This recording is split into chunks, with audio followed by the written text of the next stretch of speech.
Yo,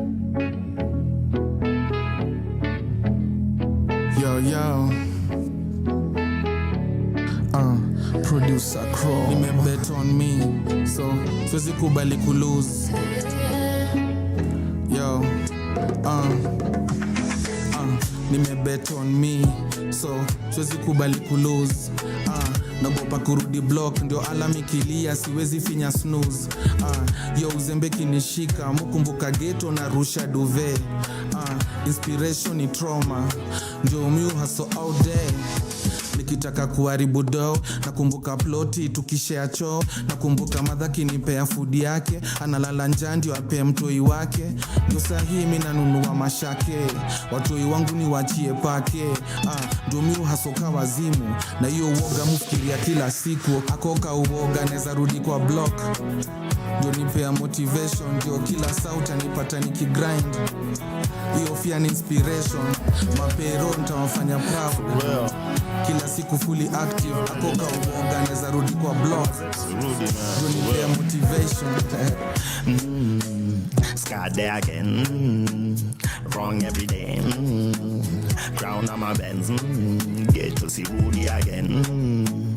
She loves me again, whiny for rent, gang in a rain, get to see Woody. Unaboy albonga mbaya karibu ni rudi block. Brock and show, relax tutaisort. Alichinjwa kambuzi jwa kuongelea gods. Hata mnipeleke mochari sibongi na makops. Ukiwa na ganji hakuna haja ya force. Nina ako kauoga kakuita mtu boss. Ako kauoga kakudunga njumu bila socks. Ndio itoshe, mistari mingi kwa tenje na iko 1%. Tulisharudisha fair, squeezy tunatumiaga pen. Vijana wametrain, left right tukimplain. Na macho ya kuweza kudetect my plane. Skazo, miwalainisha mamlima. Niliwashoni wrong, rende nyini kamningam. Na shetani ya shindo uyo kunina. Na si relax tu, bado nina. Akoka uoga neza rudi kwa block, ndio nipea motivation. Ndio kila sauta nipata nikigrind, hiyo fia ni inspiration. Mapero nitawafanya proud, kila siku fully active. Akoka uoga neza rudi kwa block, ndio nipea motivation.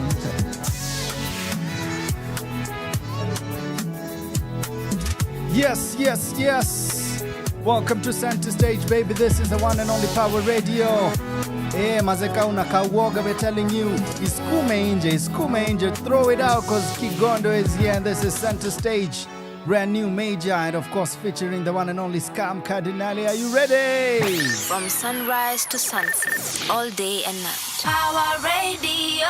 Nice, back to back new music. We have Kevo K4 senior last year. Tunasema anatu jazz, na mimi nasema unani jazz. Let's go. From sunrise to sunset, all day and night. Power Radio. Alex back. Yeah, unani jazz, mekuwa nikikufuata for long. Hadi imebidi nikundie kisong. Unani jazz, mekuwa nikikucheki for long.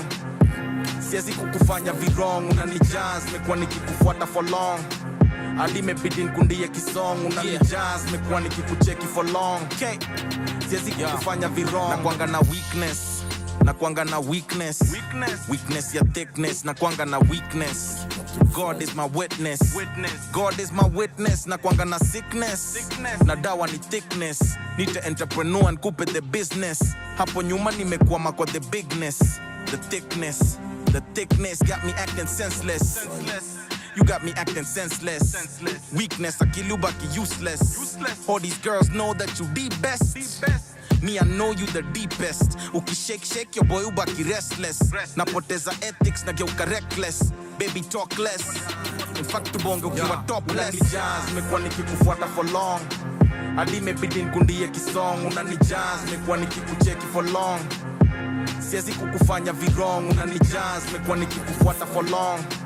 Hadi imebidi nikundie kisong. Unani jazz, mekuwa nikikucheki for long. Siwezi kukufanya virong. Yeah, mademo wengine wakae kando. Tunatesa kama mawakambo. Toka kitambo, you the finest, bado hunanga mambo. So just wine for me. I don't care about the rest, you the one for me. Fine body girl, unanigeuza simp, nitahaya bodyguard. Hakufate Juma boys wanadai wakupate pate, wanadai kama mimi waichape chape, but you know how I do it tangu siku nikupate. Yeah, so just wine for me. I don't care about the rest, you the one for me. Fine body girl, unanigeuza simp nitahaya bodyguard. Akufuate Juma boys wanadai wakupate pate. Unanijazz mekuwa nikikufuata for long. Hadi imebidi nikundie kisong. Unanijazz mekuwa nikikucheki for long. Kukufanya virong. Unanijazz mekuwa nikikufuata for long. Hadi imebidi nikundie kisong. Unanijazz mekuwa nikikucheki for long. Siwezi kukufanya virong. Yes, sir. Maze, shout out the one and only Kevo K4's question is, do you know what song he's sampling, Maze? Kali sana, shout out to all the millennials checking us out, listening to us on Center Stage, baby. Welcome, welcome, welcome. This is a brand new Thursday. We got this Power Radio. Let's go. From sunrise to sunset, all day and night. Power Radio.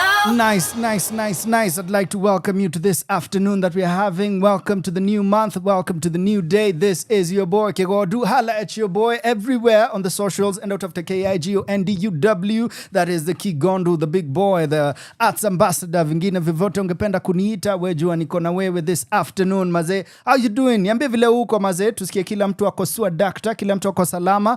As I am super excited in between 10,000 projects, so a bit stretch, but guess what? Mina naenda holiday. Nikitoka kesho tunaonana the other week.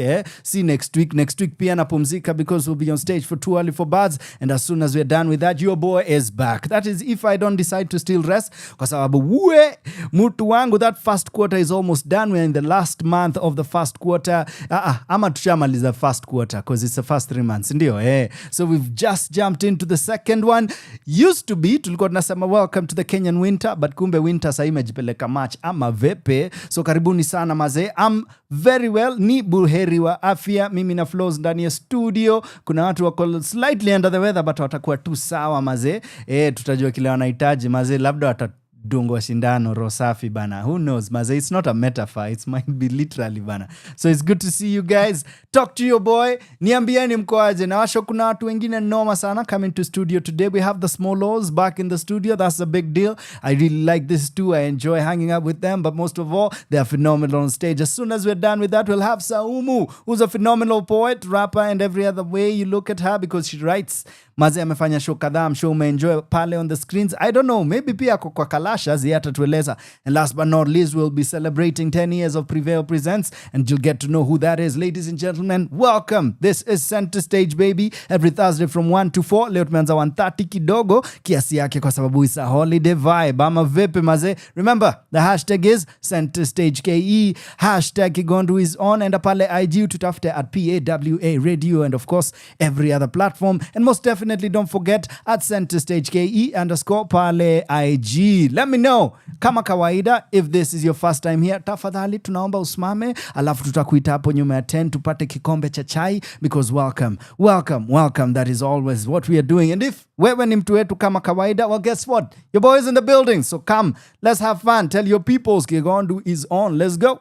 From sunrise to sunset, all day and night. Power Radio. Tunaenda to the best of gospel music maze. When was the last time ulisikia AOG? Well, this is Boss featuring Echo and Guardian. Let's go. Tell them, baby. Yes, sir. Are you ready for this? Let's go. Watu waka gospel maze, itakuwa back to back. As soon as we're done with these 3 gentlemen, we're going to another phenomenal gentleman and then a lady. All praising the Lord maze. Good vibes, let's go. Happy Easter. So wonderfully made. Oh yeah. Amenifanyia so much, I feel wonderfully cared. Oh yeah. Kama si Mungu kunipenda mi, no salvation. Kama si Yesu kunifia mi, no salvation. Wanadamu wana mapenzi chocha, ukisha tumika mapenzi wisha. Wanadamu wana mapenzi chocha. Wananiuliza mbona nampenda Mungu, utanifiaje, utanipendaje?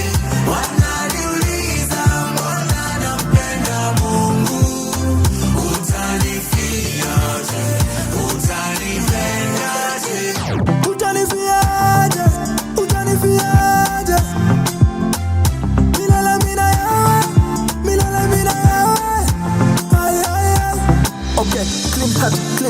Rose to clean heart, mesafisha clean but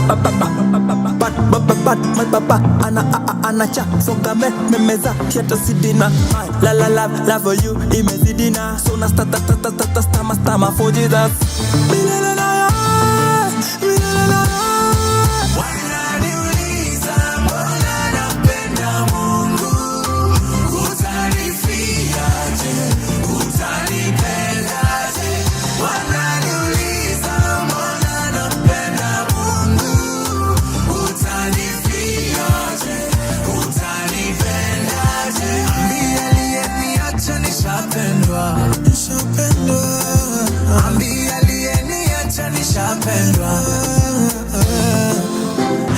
Wale nichukia nishapendwa.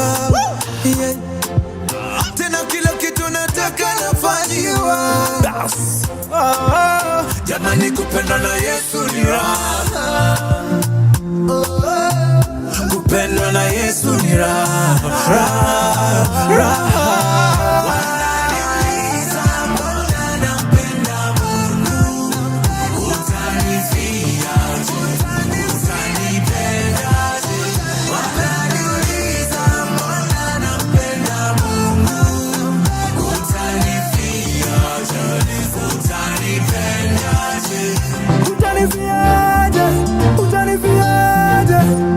John 3:16 Boss.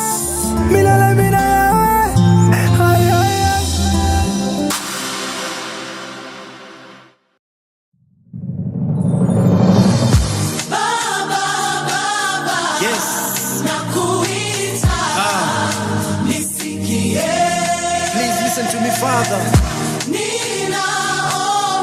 I pray to you.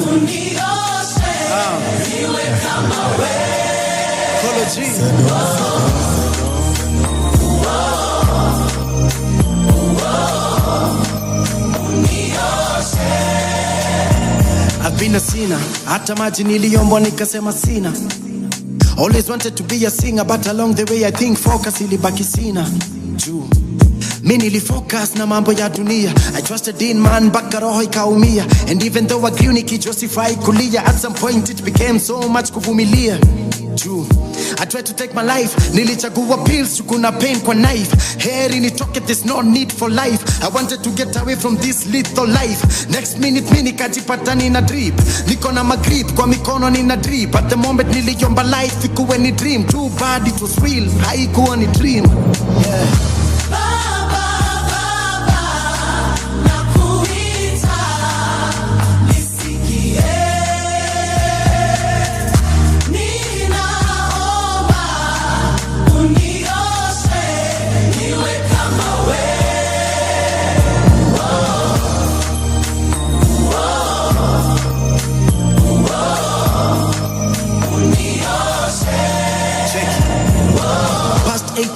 I think I'm now grown. Nilicheki vitu nyingi, I was so mind blown.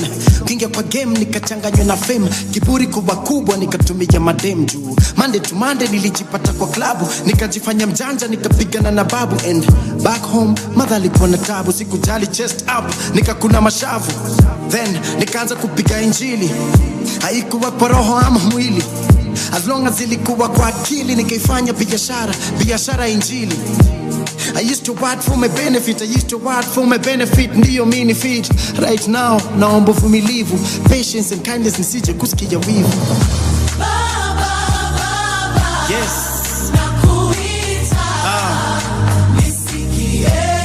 Please listen to me, Father. I pray to you.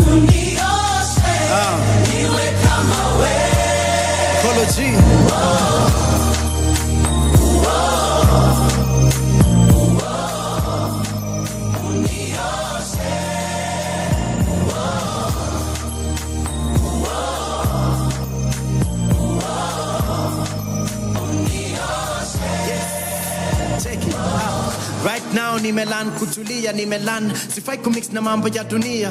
Nimejua that peace and serenity is better than tabia zingine za celebrity. I wanna stay true to your word, be faithful and deep in your word. Cause no matter zile vitu nilifanya, you stayed by me. Ndio maana mimi nasema Lord, you never give up on me. Yes.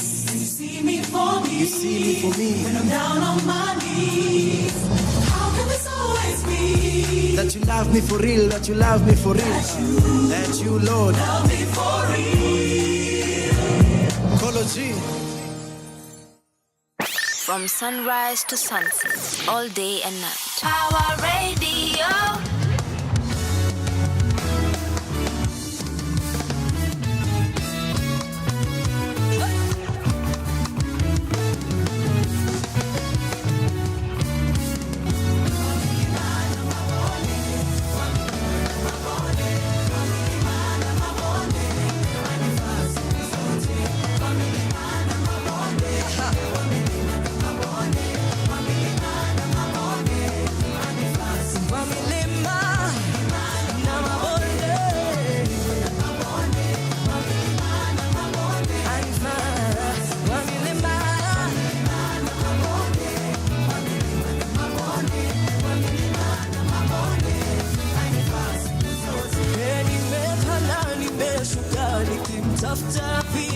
Nimezunguka huku kule nikimsaka rafiki wa kweli, si wa hadithi anifae kwa dhiki, wa kweli si wa hadithi, rafiki thabiti, rafiki wa mapatano, apende maelewano, rafiki wa mapatano, sisi tutenge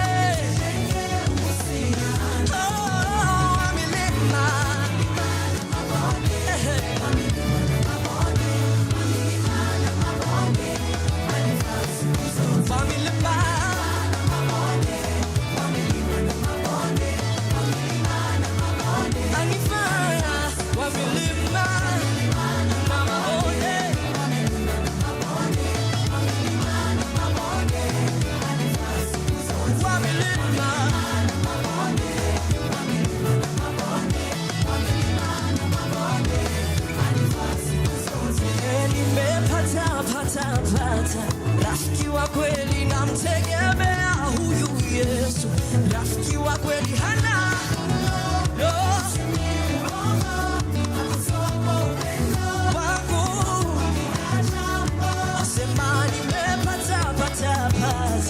rafiki wa kweli namtegemea huyu Yesu, rafiki wa kweli hana no no no no no no wangu hana hana yeah wangu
Ukimpata yeye uko sawa kabisa.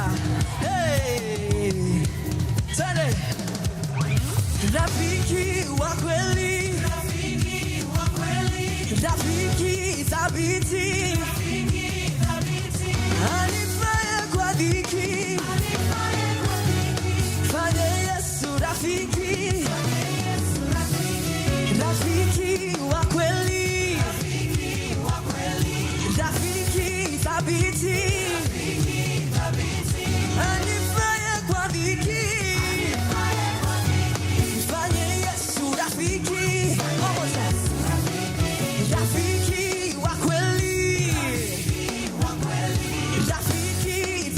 thabiti,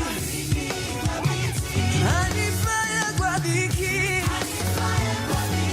mfanye Yesu rafiki wa milima.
Yes, sir, Maze. That's my very good friend, Maze. Alice. From sunrise Alice, to sunset, all day and night. Power Radio. Na kwa sababu ni mke wa mtu, sitasema tu Alice nikani mtu wangu, hapana bana. Hatujazoeana hivyo. That is a phenomenal. Alice Kimanzi, Maze.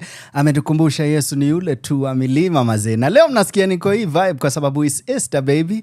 And when else can we do this? Nikikuja hii studio sana ni tabia mbaya. So unajua once in a while ni vizuri tuseme, you know what, we do recognize there are bigger powers than us. And in this case tunasema shout out to all the Christians out there enjoying Easter. Happy Easter to you and yours. Wa Katoliki kesho najua mnaenda njia ya msalaba.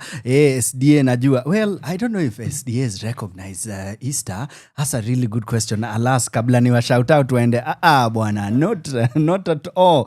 And finally on Sunday najua Easter Sunday watu wengi watakuwa na sherekea. Well, guess what, najua watu wengi kama mimi wataspend their Easter week pale ICC watching the play that is going on. Na mimi niko na form yenu ya Monday. Yes, so you can go there. Unaweza enda ICC like I did yesterday. Go and watch Babylon. Nitawapatia hiyo poster kuwapatia all the details.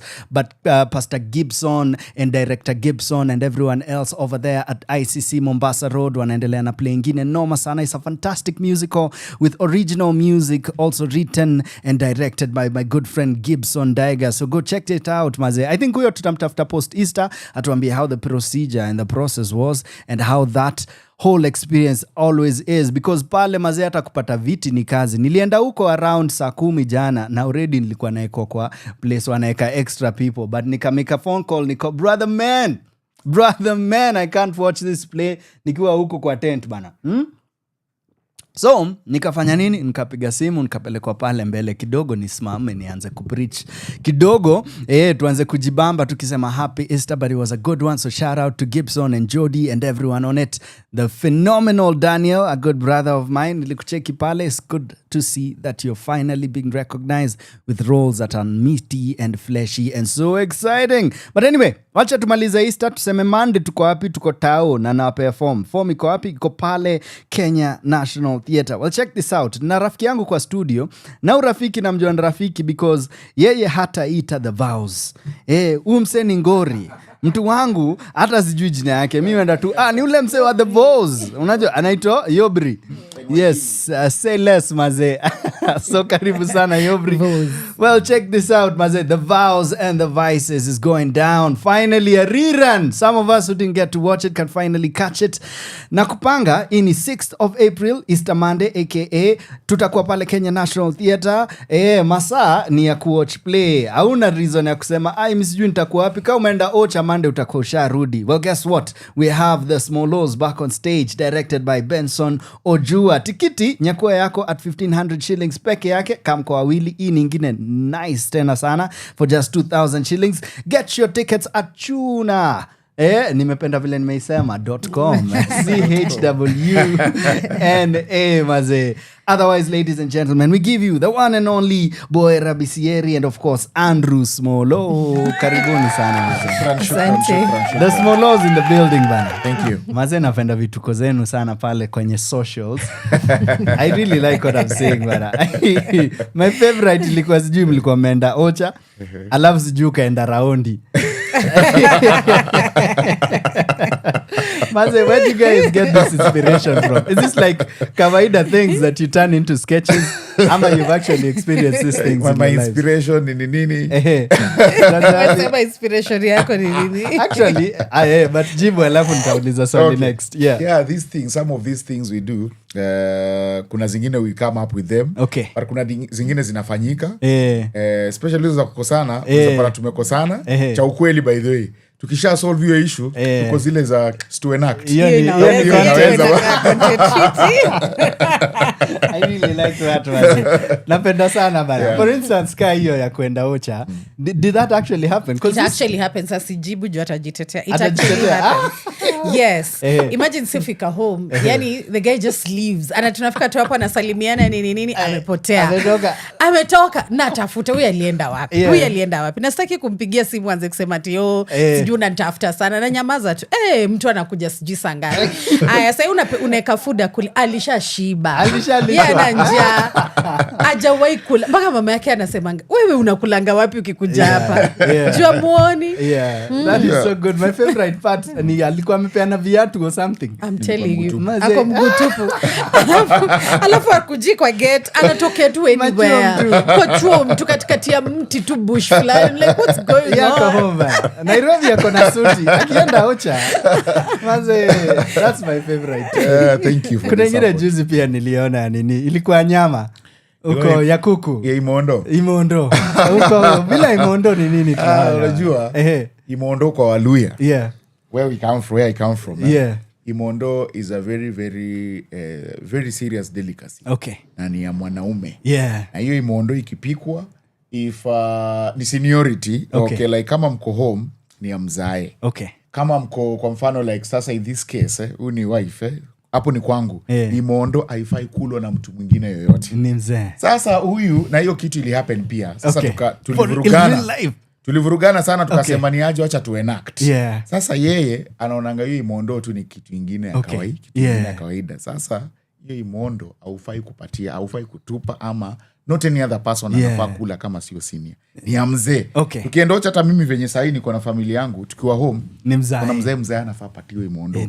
Mzae. Imondo ni nini just for context in English? Gizzard. Imondo ni gizzard. Gizzard is a very very critical ni part ya kuku.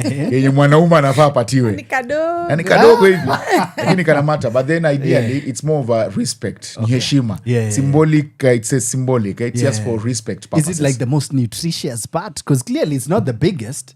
So what's the value? Well, actually vitu nilipata ikifanyika. Sasa mimi naenda na floba. Hawa za wetu wanaweza to explainia zaidi kwa nini wanaivalue. Sasa mimi napeleka huyu na mtaratara. Venye alipata. So kwa hiyo video Imondo mwisho alikuwa ananiambia wewe hii ni itabidi uende home ulete wazee, you know. So someone would wonder kwa nini big deal aje. So I think kitambo ilikuwa if the man of the house is not eating, then it's assumed even you're not eating, then you have another man that you respect, that you gave the imondo. Kwa sababu ufai kuitupa. Uwezi itupa na uwezi kula. Na mwanaume wako hana. So kumaanisha there's another man that you think deserves this seat. So chini ya maji nikaa kuna infidelity issue somewhere. So go home and bring your wazee. Let's sit down and tell us may happen. I really like that maze. Kwa sababu clearly it's not just moving from life to content, but clearly saina move on to the stage. So I'm curious, and I might have brought this up last time, but for anyone who's listening to this conversation for the first time, na walihata wako maze, they're back maze, I need to know why they're back, because clearly nilikuwa naona reviews online watu walipenda maze. So hata vile nilikutana nilikuwa maze ni alini, because I really would feel bad if I missed this one. I really want to come for this one. So let's start with that. At what point did you guys go, you know what, we could actually put something on stage? Number one. And two, is it based on your lives? It is inspired on your lives? Is it an original piece? Right. Let's start with you. First of all, I married my best friend, but I also married a very good actress. Okay. I have watched her on stage before, and I think she's good. And when we came together, nilijua sisi ni wasanii. Yes, we had our dreams. We had vision. She had vision and all that. And we wanted to put up an entity together. Yeah. So we were like, before tuanze kusema ni aje, kuita auditions, sijui ati nani anaweza penda kuact, tunajua lazima tuanze sisi wenyewe. Tuweke kwa stage. And she was like, itakuwaje, utaanza na mtu ama mimi utanicast na mtu mwingine? Nikasema hapana, sisi ndio tunafungua uwanja. Interesting, because you do direct. Yes. I also direct. Tukasema tutafungua uwanja. So tukasema, we can't direct ourselves.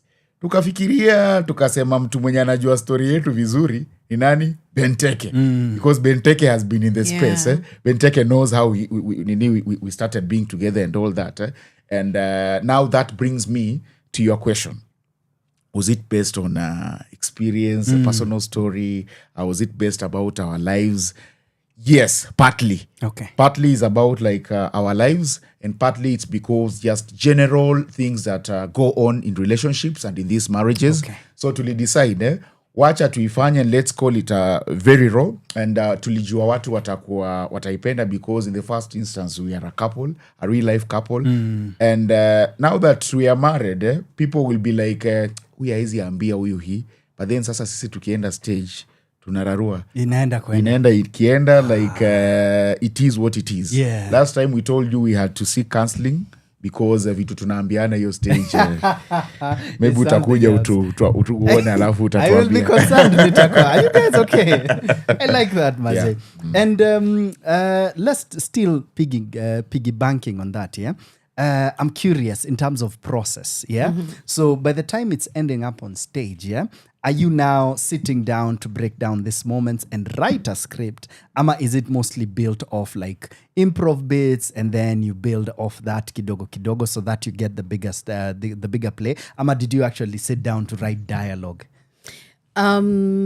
We actually have the dialogue. We have the script, right? So it's a like full on structured, written word by word script. Yes, but then we workshop it now. Okay. So we first have the script, and then we workshop the script. We're like, itaisa hivi, let's do this way, let's add this one here.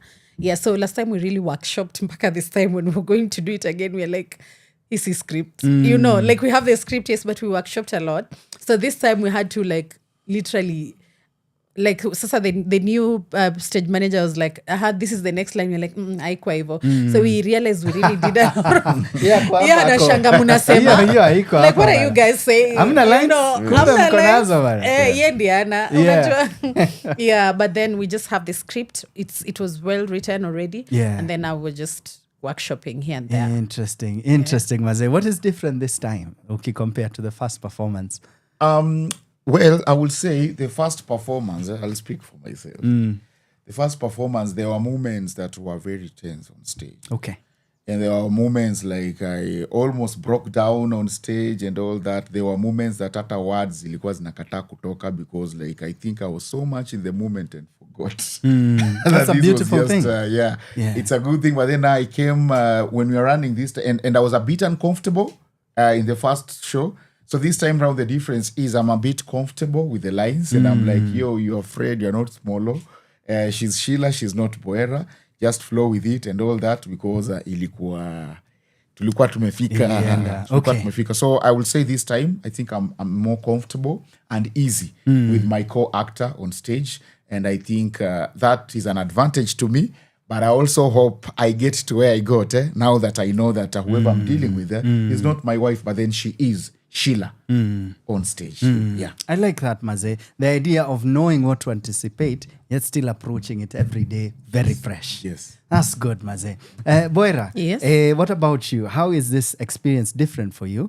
Number one. And number two, you can think about this. And number two, how did you guys, how was it the week after the show? Unajua, after producers, memaliza the next 3 days, it's a lot of producing work. But after the producing part, how was it? Tuanzana, how different is it this time? So how different it is this time is, for me, is the fact that I know what I did. I know what I did. And I want to make sure that I don't force to stick on what I did. So I need to be very open to maybe if Teke says move this way this time, say it this way. I need to be very open to be like, okay, because when you're comfortable, and then unajua ili land and then he wants to change, like mbona unataka kuchange kitu ili land, but then it's also just teaching me the patience of sitting down and trusting the director to do it. That's what will be different. What will be different is last time tulikuwa na comedy mingi sana. Okay. Itakuja even more. Oh, I like tulikuwa na tension mingi sana, itakuja even more. Nice. So in short, what is different is that we're doing it even bigger and better this time. Oh man, I love that, Maze. So in short, for anyone who watched it last time, akuja twice as prepared for every emotion times 2, Maze. Yes. I like that, bana. Yeah. 2 days after the show, mambo ya mahesabu imeisha, hopefully. Yeah. So how is it at home? Sasa nimeingia kwa nyumba yenu. Ulikuwa unamwangalia kwa macho? Well, I want to be as honest as I want to be very honest. Yeah. And this is general as far as this business we are in. This business of playing roles of people. This is not a very easy business. And as actors and producers and directors and the whole industry at large, we need to start a very serious conversation about the rolling. We need to start a very serious conversation about not just running on that stage kubamba wase and doing your best and going there. Unaona manze mimi nimepiga show nimemaliza nimeenda. But kuna character fulani ulipiga and some of these things are spiritual. Yeah, it might sound very funny, but then these things are spiritual. You are walking out there. Unafikiria manze mimi nilipiga show kwa stage nimetoka. You are walking, but then the Fred is talking to you. Fred is talking to you. After the show, kuna mahali, like in our normal days, and she will tell you we had to take a vacation and go somewhere, spend a whole week, remind ourselves, it is me. It is me. I love you. This is me. I'm your husband. We have this going on. We did ABCD. Because kuna time ilikuwa nafika na muangalia napata nimemjamia bure. Nimemkasirikia. Nimemkasirikia ukifuatilia vizuri maybe kuna statement kilikuuma pale wazee bana ama kuna kitu alifanya but then that is not you, it is the Fred that is running in you. So the industry needs to take the derolling issue very seriously. Wasanii tukiambiwa like mtu ukiambia msanii ni aje do you think you need counseling, ataambia bora niambia nini wewe. We need counseling. We need derolling. And it has to be done professionally. See, kama by the way, I want a situation whereby when the industry has grown, nataka tufike place, show imeisha, na hii tulikuwa tu wawili, na show zingine wase ukuwa like maybe 5, 6, 7, 8, msanii, producer, upende usipende, hata kwa kandarasi umeandika, one of the things you are going to do after the show, kuna mandatory counseling sessions, mandatory derolling sessions zenye unafaa upitie, unaona? Because kama tumegrow, kama Nyashinski anachukua thespian sahi anapiga showman residency. Kama tumefika hapo hivyo, it means hii pande yetu pia tunaweza fanya nini? Because you see now big people are now looking at our space and they're like, you know what, I can work with Kigondu. I can work with Boera. I can work with Chedmuni. I can work with Benteke. I can work with whoever. Tujiposition. Asa wakiona tunafanyia kitu ambaye these guys are serious. But derolling ni muhimu sana. So nimependa sana. Show mambo ilichemka. Nimependa tuko sawa. Nice. When we come back, I'll start with you, Boera, Maze. Okay. That same question. I was a couple of days after the show, Maze. Boera, first of all, hata kabla niende hiyo music break, what time is the show on Monday? It's on the gates are opening at 4:30. Okay. But the play starts exactly at 5 p.m. At 5 p.m. Yeah, so if you come 5:01, you'll find us starting. And then it ends at 6:30 so that guys can go back home on time and then prepare for the next day. Na kuna jami hiyo siku bana. Maze, so sijui mbona watu watachelewa for any case, Maze. Ladies and gentlemen, Maze, umesikia right here, kumechemka. This is a few days after the show. Well, guess what? We are back this time, this Monday, 5 p.m. Tuko pale Kenya National Theatre. Get your tickets on chuna.com, right? CHWNA. Get them already, Maze. Kauja icheki your website. Ijaribu sahi. In fact, experiment na tiko tatu hivi ama vipi. In fact, this is what I always dare you to do. Kuna wasewa mai angukia, I hope wende utaangukia. Enda sahi kabla show iishe, ukienda ubai tiko 2, mimi nitakubaya zingine 2. Ukibai moja nitakubaya moja. I dare you, Maze. Ni Easter, so how about do it, Maze? Please, tafadhali, let's jump in. Saizi nataka turudi kwa mziki. Nilikuwa nimewaguzia kidogo Alice Kimanzi. Wacha nione ile vibe nitakimbia nayo. Sijui niende Lil Minor, niende Magi ama ni jump into Maureen Kunga. Let's see how it goes, ladies and gents. This is Kigondu, Kigondu the W. Pale IG nitafute on Instagram, that is for sure. After the Smollos, alafu tukikuja kwao individually, you'll also get to know who. But remember, this is PAWA Radio. Let's go. From sunrise to sunset, all day and night. Power Radio.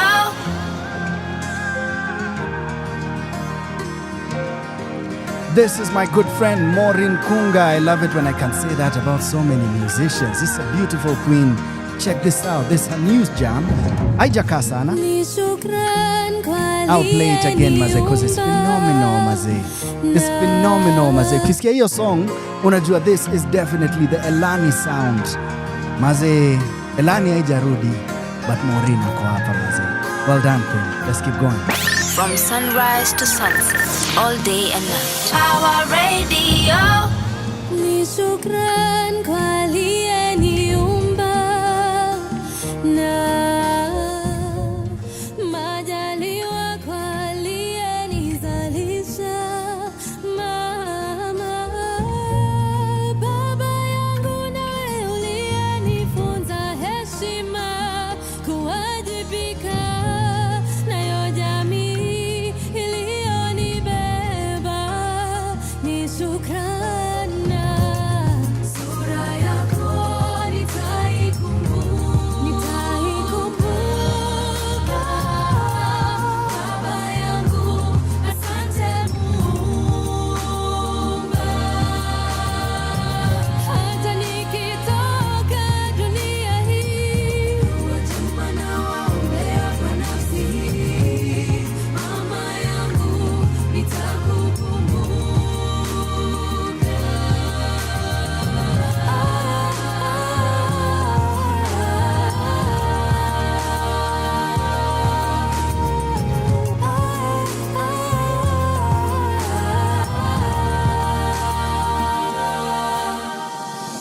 Najua sikujua mazuri yote ya kutenda.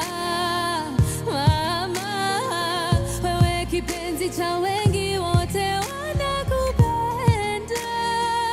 Mami, nasisitiza sana ulivyosema, soma, elimika, weimba. Uje unisaidie, ni shukrana. Sura yako nitaikumbuka. Baba yangu, asante Muumba. Hata nikitoka dunia hii, dua njema nawaombea kwa nafsi hii. Mama yangu, nitakukumbuka.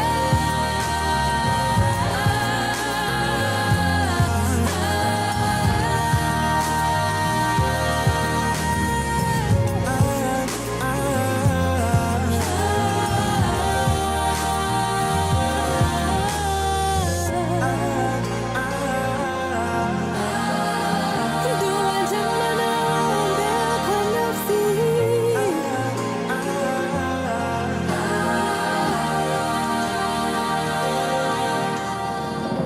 Hata nikitoka dunia hii. From sunrise to sunset, all day and night. Power Radio.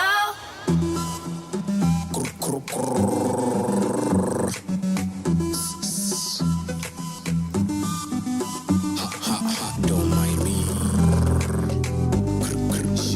Watoto wako sana. Skia. Ati don't mind me. Kwa nini? Niko club na mapeng wanataka kunitrace, usitense mina kamsai. Data inadai, nateje inadai, lakini stoke minta kamsai. Nina sina ID, na banza akiuliza we mshow minta kamsai. Ati sita, ati don't mind me. Niko club na mapeng wanataka kunitrace, usitense mina kamsai.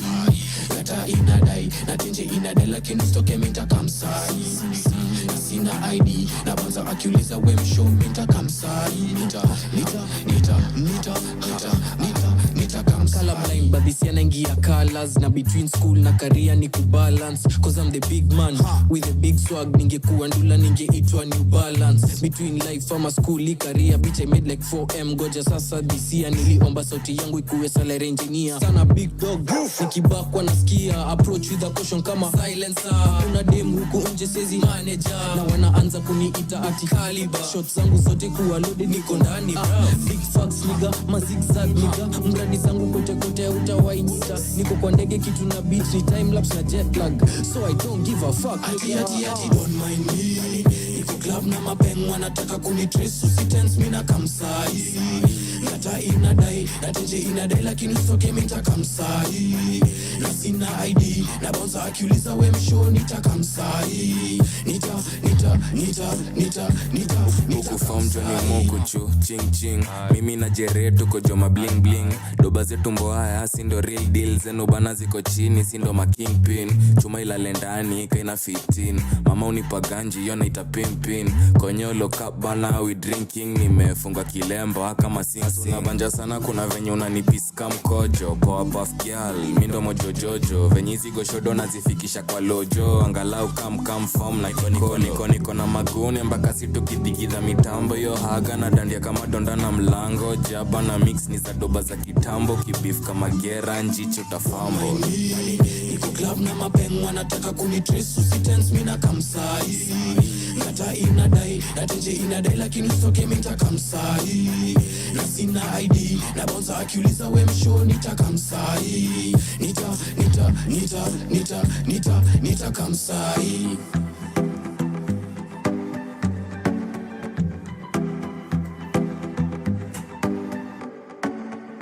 From sunrise to sunset, all day and night. Power Radio.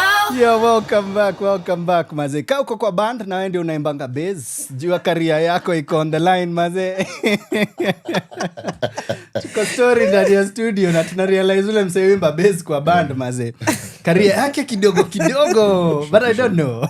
Usifikiria za hapa nyumbani unaweza fikiria nani? Fikiria Boys to Men, unajua? Fikiria wase wa kitambo. Ule msee alikuwa anaongea na bass kidogo career yake iligonga. Sijui but anyway acha nchore hiyo story. Ladies and gents, we are back with the Smollos ndani ya nyumba. If you want to talk to them individually, you can catch them on the socials. Sijui ama wako Facebook, I bet they're on TikTok, but also pale IG and everywhere else. I don't know, tuanze naye Boera, uko happy on the socials? Tuko Facebook, niko Facebook at my personal level, niko Instagram, niko TikTok. Yes. Tunakushikaje pale? What are your handles? Boera Bisieri everywhere. That is such a unique woman name. of the tribe. Yeah, Boera Bisieri or woman of the tribe. Yeah. What does your name mean? At least one of the two. Boera Bisieri. It's so funny. Bisieri means doors. Yeah. Okay, that's okay. That's it means doors. Oh man. And then Boera is a swamp, like it's an oasis. Yeah, Boera is an oasis. No, that's such a cool name. Na ni chache ka hizo nimeona in the industry, cause pia kuna Shivisi. Yeah. Boera Bisieri niko sawa basi. Sisi wale tunaanza kizungu tunajijudge, tunaangalia mzazi. Ungenipatia jina ya msanii. But anyway, what about you Smollo on the socials? On the socials, on the socials naitwa Andrew Smollo, niko Facebook, niko Instagram na most recently sababu ya hizi doors niko TikTok. Niko TikTok pia. Other than that, that's individually. Pale mtandao pia tuko kama tunajiita Boera and Smollo. Boera and Smollo Facebook pale. Instagram tunajiita The Smollos, but ukitafuta Boera and Smollo utatupata. TikTok vile vile tuko na Boera and Smollo. I like that, Maze. Yeah. I like that. Think about the question around having your own TV show. Nyinyi wawili unaweza nijibu hiyo, but wacha nianzie pale tulianzia. Mali tuliachia a few days after the show. How was it for you? At least share his experience. For you, how was it? So, for me, it was like, sasa tunafagia the whole trauma that we put ourselves in. Okay. So for me, the hardest part was before the show. So when we did the rehearsal, because now we are learning, and also when we did the rehearsal, we got into it. Yeah. I thought that, okay, so nime get over the trouble. Yeah. But then after the show now, the trouble is that now we have settled in those roles. Like now we are comfortable in being these tough people and just talking to each other the way we want. But sasa unajua this time atuko KNT tuko home. So it's not sitting well, you know? Yeah. And like, usiniongelesha hivyo, mbona unaniongelesha hivyo? Anaweza sema, nilete your food. Namwambia, excuse, mbona unaniongelesha hivyo? Kwani nimekuongelesha aje? Namwambia, unaniongelesha, like you're being tough. Like talk to me nicely the way you used to talk to me. So I feel like those roles kind of got into us in some type of way. So you just find yourself mnakuwa too tough on each other for no reason. Mnakasirika, mnaongeleshana venye mnataka for no reason. And of course I'm the woman, so I'm the one who will notice it mapema. I'm like, usiniongeleshe hivyo. Kwani nimekuongelesha aje? And yeye atakuwa like, kwani una complain kwa nini? So then we realize, let's be aware that we are trying to deroll and be very intentional about it, so that we go back to being the lovely couple that we used to be, or who we are. I love that, because already inaniambia there's a culture of respect and honor that iko in the relationship, so that when it's missing, wait, there's something different here. Yeah. This is so interesting. No wonder Nico's idea, if you guys were to have a TV show, I don't know, have you guys thought of this? That's very interesting. I love that. I love that challenge. Yeah. Yes, think about it, Bara. Yes, please. Think about it, because No, you but have a very interesting context of both being artists. Then pia, and I understand pia uko the other corporate side as well. Yes. That's so interesting. Yes. And you too, with the occasional corporate gigs, Nico, this is such a cool dynamic, especially when every so often we see you on stage, either together or separately. Because I'm curious how it would be for you to now watch, as a producer and maybe an audience, to now watch your wife with another man on stage, and vice versa for you. He actually watched me with Senjen. Oh, for real? Oh, yeah.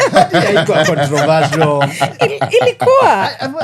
Was it? Kuna show zingine, mtu anasema. Bibi ya mtu anainulia huko. I think there's a show we did, Don't Dress for Dinner. There's a show I think Benteke also directed. That one, I think that was controversial. Was this before you got married? We had just gotten married, actually. Oh, for real? Okay. In fact, we had just had our baby. It was 2 weeks after I got my baby. Yeah.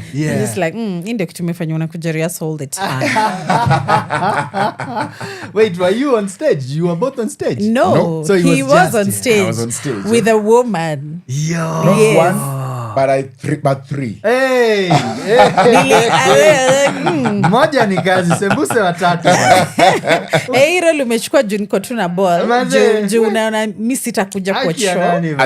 And then after when Boera allowed me to do that show in the circumstances we were, mimi heshima yangu in fact ilipanda zaidi kwake, because there was a lady, beautiful lady, amejifungua.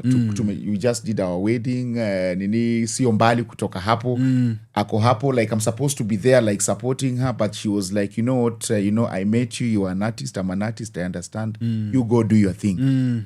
Kutoka hapo nilisema bana, mimi sitawahi mzuia kufanya anything artistic yenye anaweza taka kufanya. And I think mimi heshima yangu kwake ilipanda kutoka hapo. Because if it were any other Tom, Dick and Harry who does not understand what art is, angekubali. And hiyo kuniachilia tu, you go do your thing, plus the controversy on stage. But akaelewa hii ni acting tu, natafuta unga.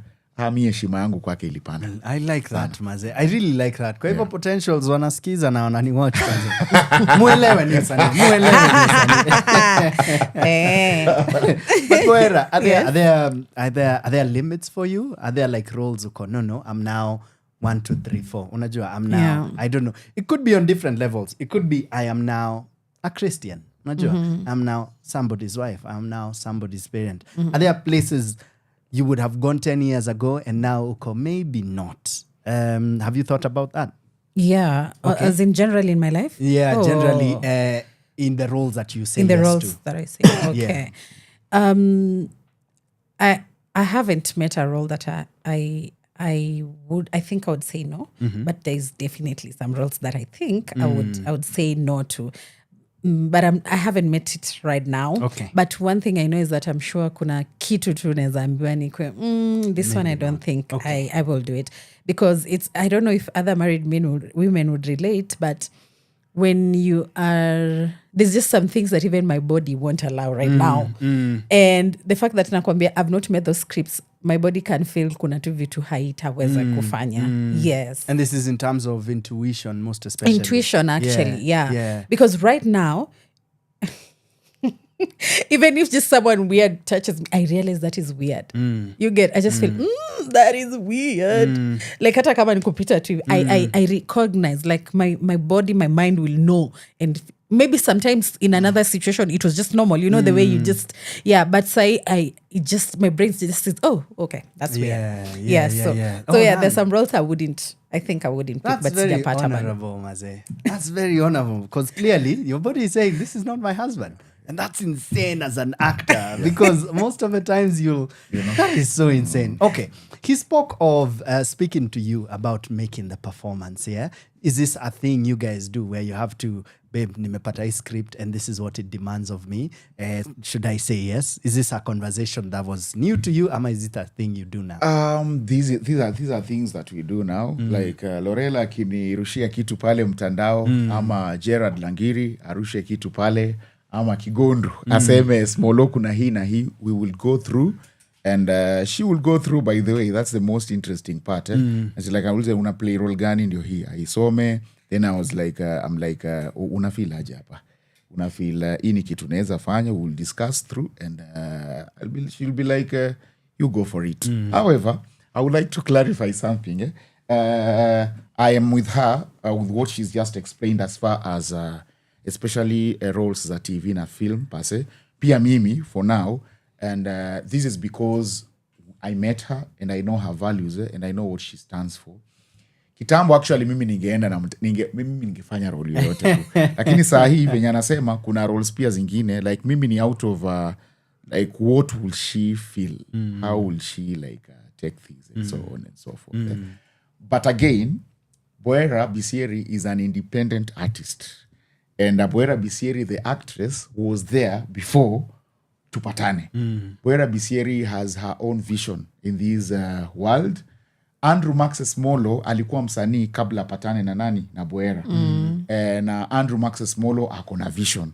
Boera sees me watching Hollywood stuff, Oscars, nini, whatever, and I usually tell her that God willing and possibilities are there. Moja wetu ama mtu wa generation yetu lazima siku moja probably atafanya nini, atafika pale. So there are times and now not to differ with what she said, there are times and she does that too. Kuna mahali unapata probably kuna kitu artistic yenye nitakana kufanyika, and she comes to me na nakata, but she's like, she breaks that whole Smollo, nakupenda wewe ni bwanangu lakini please allow me to do this. And I'm like, I shrink and I'm like, wow, that is not now the wife talking. That is Boera Bisieri, the brand. That is Boera Bisieri who wants to get to where she wanted to get to before we met. And in this marriage thing and this relationship thing, there's something we call compromise. So many a times we have compromised. We have compromised because pia mimi na compromise sababu najua that situation kuna siku moja itanipata. Itampata. And she'll have to do what? She'll have to compromise. So sometimes we really protect ourselves as a couple, but then we also protect our careers and where we want to go in 2, 3, 4, 5 years to come. So sometimes watu nakata. Bro, I see why you are a lawyer. Naona history. Napenda sana maze. Ladies and gentlemen, you can clearly tell these are smart human beings, very dedicated artists maze. And this is why you have to be there on Monday. Because this Easter Monday maze form ni ile moja tu. Tunaenda kucheki the vows and the vices. Ama ukipenda the vows. I'll never forget this guy. So go check out the vows and the vices. It's a fantastic two-hander that directed by Benson Ojua aka Benteke mazee na ina wasanii very very good mazee. You guys are brilliant. I've seen you individually, I've seen you on the screen, I've seen you on stage. So naelewa hiyo combination nyingine noma sana mazee. And two things, hata producer ako hapa ataniona nikifanya mkitoka hivi nitaanza kuandika notes za marriage. Niko si wamenijenga na advice mazee. Thank you for that as well. Umenijenga mbaya sana bana. Hii inaenda because this one goes live on the website. Alafu just for documentation na kuanga pale YouTube too. So nitaenda ni replay mazee. Walisema hivi na hivi. Nachezea mtu wangu hii. Compromise mtu wangu. Iko nini mazee? But yes, think about the idea of the TV show. Wow, that's interesting. Really good. I hope you do. We are manifesting. We've tapped into that. Niiteni pia. Niiteni storylines. Wow. All the best with that. Thank you. All the best for Monday. So tuende final words mazee. Najua mtatukaribisha, najua mtatuambia juu ya Easter, but there might be something you want to share na nimewafungia. So acha nianze na Boera. Yeah, so wait, do you ever go by Mrs. Smollo by any chance? Yes, sometimes I do. Sometimes I do. So I am actually Mrs. Max. That's his name. Okay. I do it, but not everywhere. Okay. Yeah, like in the art space, because now I have, this is a conversation we actually had. Interesting. Because I still stuck to Boera Bisieri. Yeah. Because I felt like if I start saying Boera Smollo, my brand is going away. Like he's like measuring me. So we had this conversation. So when I'm in the art space, I'm just Boera Bisieri because that's me. But Electrical Church Home, we are introducing ourselves. Yeah. It is Mrs. Smollo. I like that, Maze, because it's weird because Kerry Washington is now Mrs. Kigondu. Unajua? Ula ni Kerry Washington. Exactly, Maze. Exactly. I get it. I get it. Okay, but yes, niliko nimekata mid-thought. Keep going. Yeah, so of course I have to start with the show, like you said. Just another reminder of the show that we have on stage. So this show is going to be a couple, they're in a house, something humongous has happened, something they never thought would ever happen, but it has happened, and everyone is shook. And now they're locked in that house, they can't leave, and everyone's trauma is coming out throughout that show. We are saying things we have never said to each other, the things that we hid, and we do very, very difficult things that we never thought we would do. So yeah, it's going to be very intriguing. It is comedy, it is thriller, it is, there'll be a roller coaster of emotions. So karibuni sana, come and enjoy yourselves. And if you want to laugh, that's also a good place to come and laugh. And also just get in touch with your emotions. Karibuni sana. I think he'll talk about the tickets again.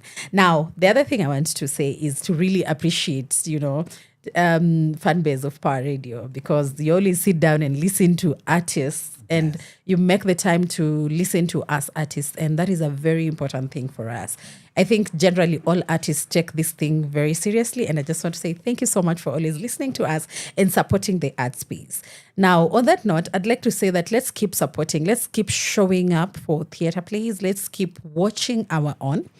Because recently, most people that have been bringing the creative business in Kenya wanatoka. Like Showmax has just left, and Netflix gave the least budget last year in Africa, in Kenya. It's and then they were attributing this to we do not consume our own. So let's consume our own, my guys. Let's make ourselves big because we have the talent, from scriptwriters, from marketers, we have the talent. So what way to just keep supporting us, and we'll keep giving you the best. So thank you very much. Mmesikia bana, mimi siongezi lolote bana. Andy. So I'll dive into where the tickets, where you can get the tickets. There is an app called tuna.com. Enda pale kwa ile website ya tuna.com. Tuna tiketi pale.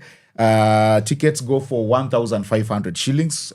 That is ukikuja peke yako. Mkikuja wawili tunaoita couple, lakini mnaweza chukuana. Kama uko na couple, wewe kuja na couple yako. Uko na girlfriend, boyfriend, kujeni. Ukiwa na mkurugenzi pala amekaa amezubaa kwa jaba zake na uko na tao na muulizo uko na tao, kujeni tupige shughuli pale Kenya National Theatre. Show inaanza 5 p.m. na inaanza 5 p.m. Check-in ni 4:30, 5 p.m. Show inaisha mapema, kesho yake utakuwa job mapema sana. The play is The Vows and the Vices. It is an interesting play. It is a tragicomedy and it is a thriller. Utapenda, tupatane theater pale. What else was I supposed to say? I was to tell you any other thing that probably inaweza taka. Today, Kigondu, I want to give you your flowers. Martin Kigondu, najua mnamjua and you guys listen to him. I have been really following your work. I have been in the space probably not longer than yourself. I have seen a lot of most of the work that you do. It is amazing work. I want you to know today that we see what you do, and I want to pray to God that God akuuplift sana. I want you to go beyond Kenya. I want you to go beyond Africa. I want you to go out there. I want you to be our ambassador pale Hollywood. I want you to be our ambassador pale Bollywood or Nollywood or whichever. Nimesema Nollywood. Sawa, Nollywood. I want you to be out there, and we want to see Martin Kigondu. Because Martin Kigondu, I think you are a multi-talented. I think you are an actor. You are a director. You are a producer. You are a host. You are everything. And thank you for opening spaces in the artistic space, especially the theater. You've done great works pale theater. We do not take it for granted. I know you've been told this before, but then we are here telling you I'm here telling you as Andrew Smollo and as the Smollos and as a fellow actor and probably director and producer, we are learning from you. The things you do on stage are amazing. Individually, is one hand as unapiga those things. We come and watch them and we are like, umsako fiti.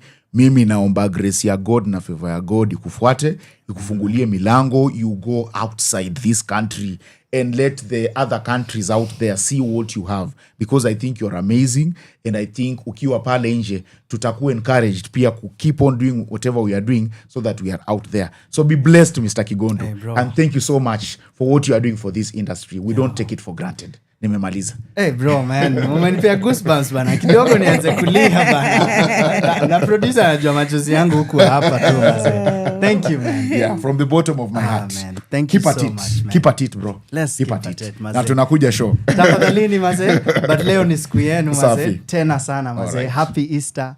Baraka tele mazee. Thank you so much. Hizo baraka umeninyunyizia pia zitumwagikie so. Amen. Amen.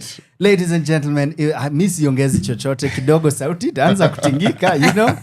Man, this is Power Radio. Remember, this is Center Stage. #Kigondu is on. Let's go. From sunrise to sunset, all day and night. Power Radio. Pass me the word. Pass me the ganja. Skiza, mage. Skiza, check. Ini doba ingine clean kama unanifeel karibiana songe tuna beat. Ay, yo kama umejipin mingo na kijin na mangoma sashinda repeat. Ay, suna jojaba ni green marijuana green kani evidence una delete. Ay, yo kama umejipin mingo na kijin na mangoma sashinda repeat. Ay, skiza, it is a big deal. Jana mdogo sahi anafuatanisha meeting. Ndo kuwatokeana kwa nyumba niko streaming. Cheki right left ni manuru wako screaming. Nikamekula beating niko kijani ko sipping. Drinking na makwela wako simping. Niko meshikanishwa na mamoria wako pimping. Sleeping na kwa ndoto niko singing. Ay, ini dogo ingine clean kama unanifeel karibiana songe tuna beat. Ay, yo kama umejipin mingo na kijin na mangoma sashinda repeat. Ay, suna jojaba ni green marijuana green kani evidence una delete. Ay, yo kama umejipin mingo na kijin na mangoma sashinda repeat. Ay, skiza ring nani nani beep kwenye simu jishere nani ita kwa majina beautiful queen ngozi melanin ding ding doctor ring ding master kwenye simu masterpiece nani anasema na miss and I never miss I confuse all my enemies. Ini doba ingine clean kama unanifeel karibiana songe tuna beat. Ay, yo kama umejipin mingo na kijin na mangoma sashinda repeat.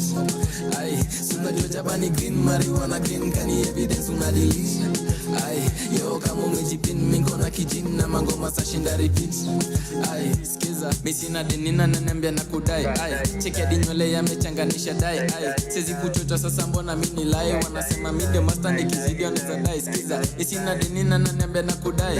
Cheki hadi nywele yamechanganisha dai. Sezi kuchocha sasa mbona mini lai. Wanasema mimi ndio master nikizidia neza dai. Skiza, ndio wengine clean kama unanifeel karibiana songe tuna beat. Ay, yo kama umejipin mingo na kijin na mangoma sashinda repeat. Ay, suna jojaba ni green marijuana green kani evidence una delete. Ay, yo kama umejipin mingo na kijin na mangoma sashinda repeat. Ay, skiza Pass it to me. Pass me the ganja, pass me the wire, make her feel higher. Yes, sir. That is Repeat Mazee inaendelea kucheza pale in the background. That is the one and only Ben Soul anachapia mziki, ako featured kwa ngoma ingine ya msee anaitwa Sean MMG. This a young king Mazee aka Mage Mazee, kijana mmoja mkali sana, anafanya kazi fresh tena sana. Speaking of Repeat, tumekuja tu kuwakumbusha the Vows and the Vices is going down this Monday. What's your plan for Easter Monday? Because the Vows and the Vices is going down pale Kenya National Theatre. Wamesema the gates open at 4:30, 5 p.m. Show imeanza 5:01 Mazee. Ilishaanza, ukiingia 5:03 ushapata vitu kadhaa zishasonga Mazee. So ladies and gentlemen, that is your plan for Easter Monday. Once again, the Vows and the Vices this Monday, Kenya National Theatre, 5 p.m. Gates open at 4:30. Get your tickets, 1,500 kwa mtu moja, and of course 2,000 shillings for two people. Get your tickets on chuna.com. Nimeivuta hivyo because the spelling is CHUUNA.com. So get them. And ucheki Andrew Smollo and of course the one and only Boera. Actor mwingine noma sana. Nimewafurahia sana, wanaitwa the Smollos. Check them out on the socials Mazee. Remember, this your boy Kigondu out here for Center Stage Mazee. How's your Easter doing? What are your plans? Nimekupeleka na rada. Friday, Thursday, Wednesday ya jana na Tuesday ya juzi Mazee. Tulikuwa happy ICC. Saturday tuko happy ICC. Sunday tuko ICC Mombasa Road for the one and only greatest musical of this particular season. Inaitwa Babylon. In fact, Joyo story nitacheza Babylon ya Octopizo not too far from now. So Tuesday to Sunday tuko ICC Mombasa Road to go check out Babylon, written and directed by Gibson Daiga. Then Monday tuko Kenya National Theatre. Ama vipi, let's do this. This is Power Radio. Remember, the hashtag is Center Stage, baby. Hashtag Kigondu is on. Nayo. From sunrise to sunset, all day and night. Power Radio.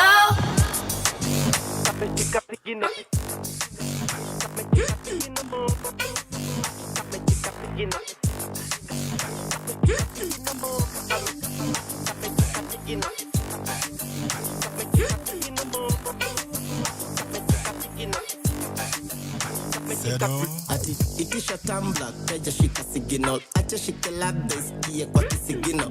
Matap-tap zinafanya wanatipito, mabambam zinapandisha malibido. Anda substance na maji minimo, nasikia utamu kama Bobby Cash na VBO. Piga shot kama Kamradi maini pose, nasikia raha ndani ya roho na my knees and toes. Kameshika sigino, kameshika sigino, kameshika sigino, kameshika sigino, kameshika sigino, kameshika sigino, kameshika sigino, kameshika sigino. Leo night meeting kwa club, si ofisi. Happy hour na HR, team building. Kando ya bigi tuna puff, no didi. Accountant wa makwang, mbele. Vibe CEO konyagi na ma single tones. Ni white in the zone kisiagi wa ma digital. High kuliko rubani ako Williso. Fry jutu kwa maftani kama bidiko. Kameshika sigino, kameshika sigino, kameshika sigino, kameshika sigino, kameshika sigino, kameshika sigino, kameshika sigino, kameshika sigino. Dibiwa kwa club bila pirito, pimiwa kwa jaka upigi shot. Tingisha madam kame pigwa shock. Hii ni sitima baba tafuta sigino. Rada ni saisa mamba kesho ni highlights. Prime time na wa Rainbow at 9 live. Under my black light VIP tuki hide white. Na mamgalo anachana jaba na white wine. Kameshika sigino, kameshika sigino, kameshika sigino, kameshika sigino, kameshika sigino, kameshika sigino, kameshika sigino, kameshika sigino.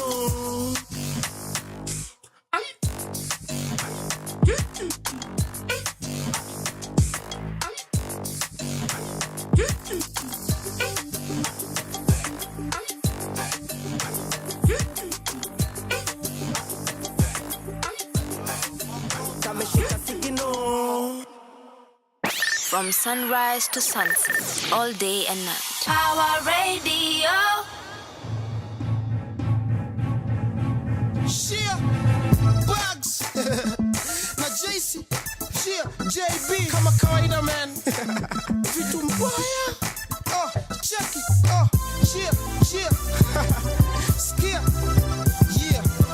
Ukinicheki utacheki na kucheki na kenye na cheki kama hazitetemeki basi na ukisleki nikikata maji nikibleki na kuteki sikuweki mimi sicheki nimetembelea kwingi nikazishika mingi tangu shule ya msingi hata pasta mlingi mwana anzeki akizicheki atasema amekreki na hizo queen keki zimesimama na zenyewe hazina breki. Yo, when was the last time you listened to this guy? Anaitwa Bobby Mapesa and of course that is The Bags. Tulikuwa tunaita them bags maze, kazi safi bana. Of course yao ni chafu kama kawaida. Remember this is your Easter weekend edition maze, tunajibamba. Nilianza na kagospel kidogo but wacha tuchafue airwaves. Kameshika tuende nalo. I gotta play it back. Remember this is Power Radio. Wezere. Let's go. JB kama kawaida man. Vitu mbaya. Check it. Cheer. Skia. Yeah.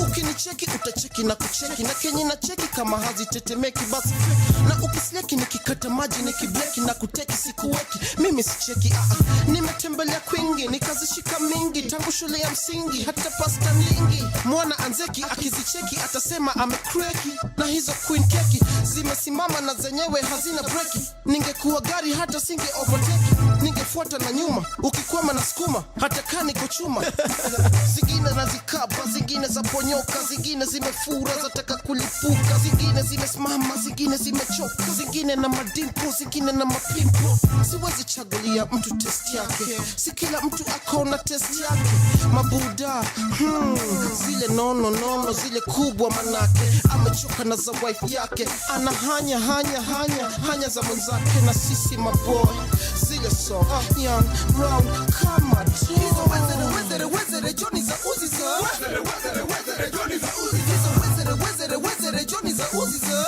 wezere Johnny za uzi za wezere Johnny za uzi za wezere Johnny za uzi za wezere Johnny za uzi za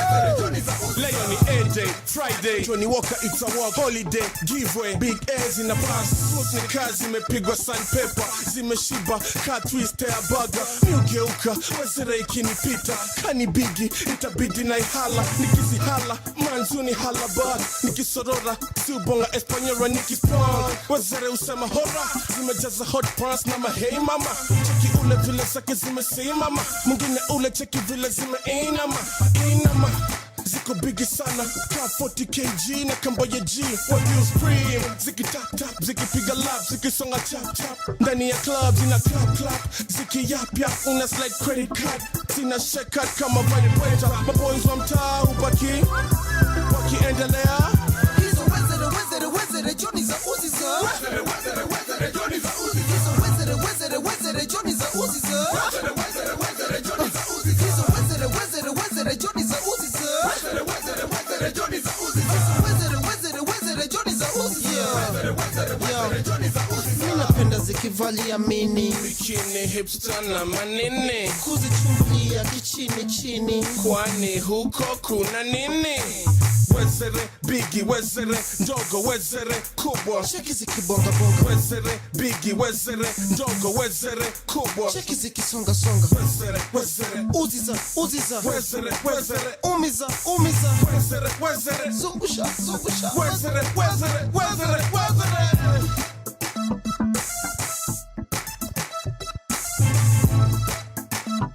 From sunrise to sunset, all day and night. Power Radio. Yes, that's the bags. Maze wanasema wezere Johnny za uziza. And the irony of this fact is I'm about to talk about a gospel musical show.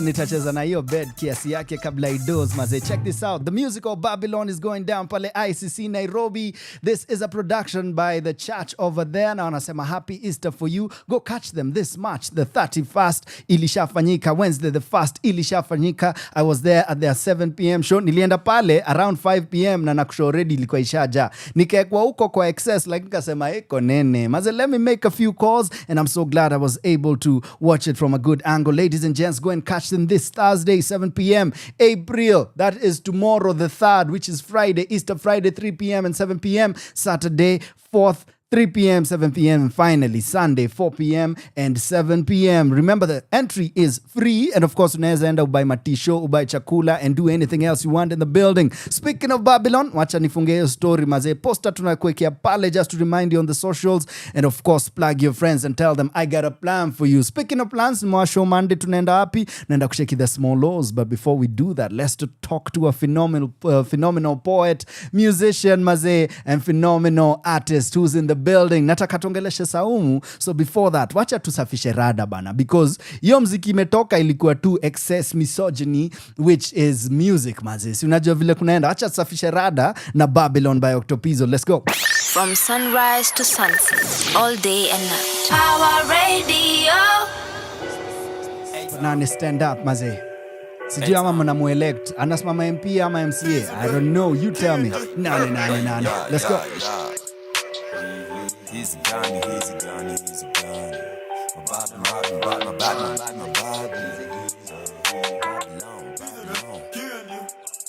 Hey, Babylon. Dillies and unique cop. Leap alone. Babylon. You don't kill A-Town, 9 minute down. Babylon. Dillies and unique cop. Leap alone. Babylon. Yeah. King A-Town, middle down. Hey, Babylon. Wapilon.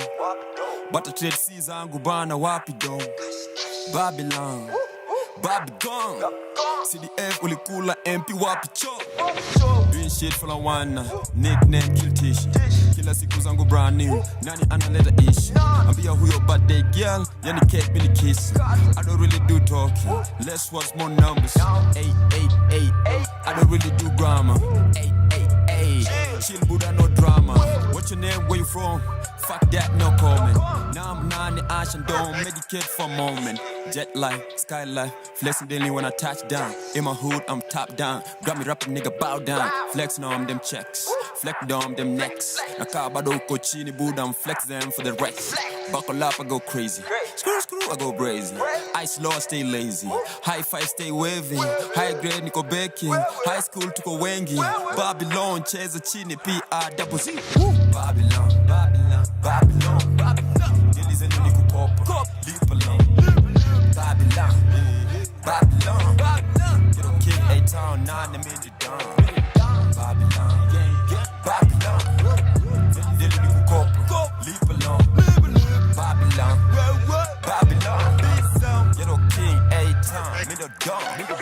Hey, wananita El Nino. He kingdom not rain. Nilichore wale fat boy. Waki lose me in a game.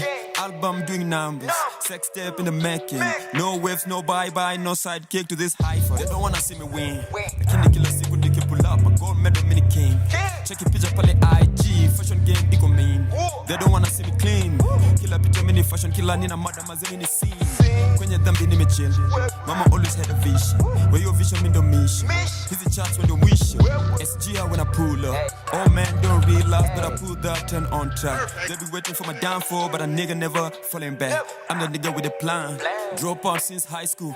I'm the nigga with the bag. I'm BKPLC. I'm the nigga with the plug. Senator Obama care. I'm the nigga with the jack.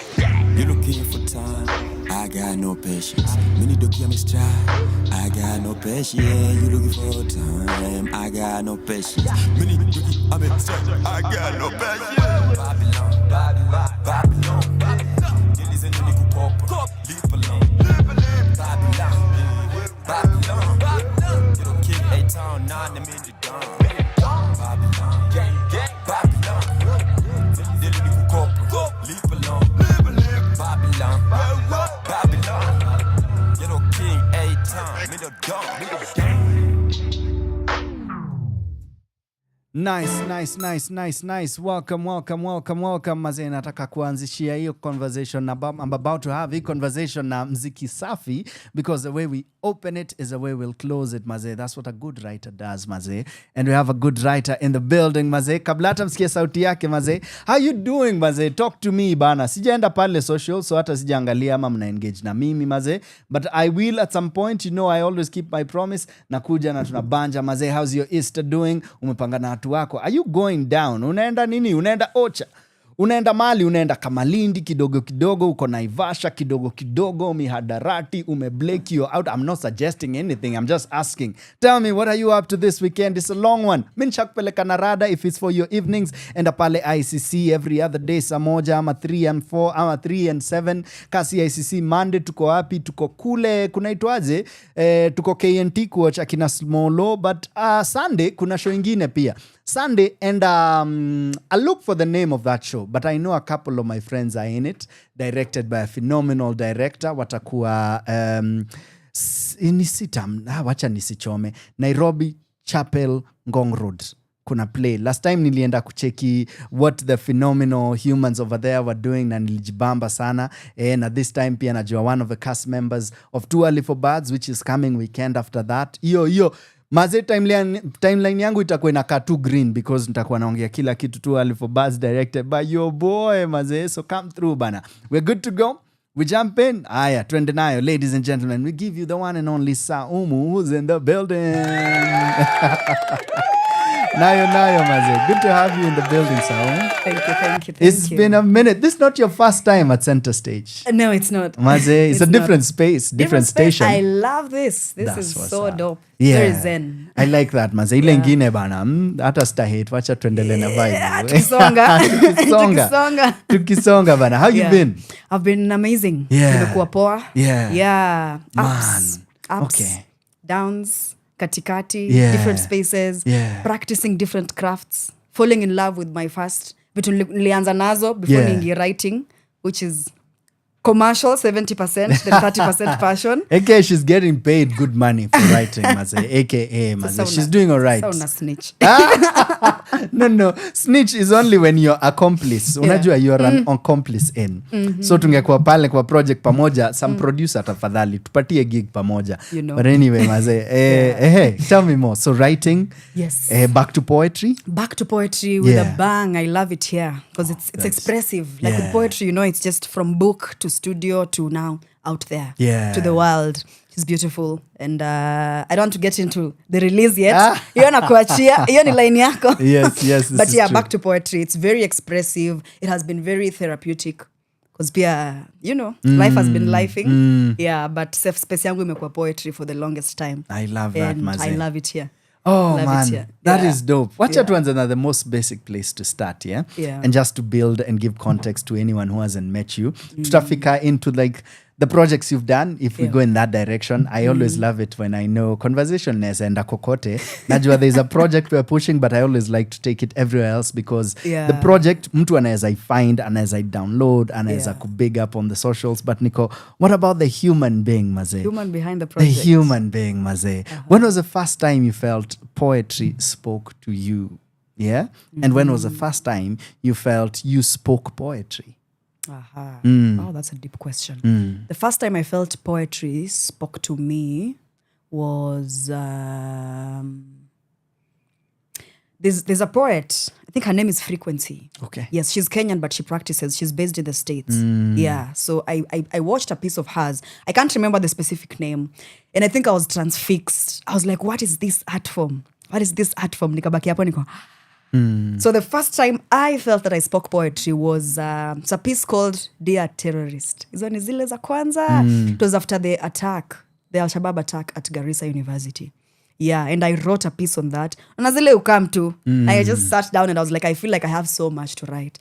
And I wrote it, performed it at a few gigs. I was at KU at that time. Okay. Yes, performed it at a few gigs. And I was like, okay, yeah, I like this form of expression. It's something I can definitely take and move with it. Yes. I like that, maze. Like getting that context is very, like it tells the beginnings. But this is of the human and the pen. At what point do you go, you know what?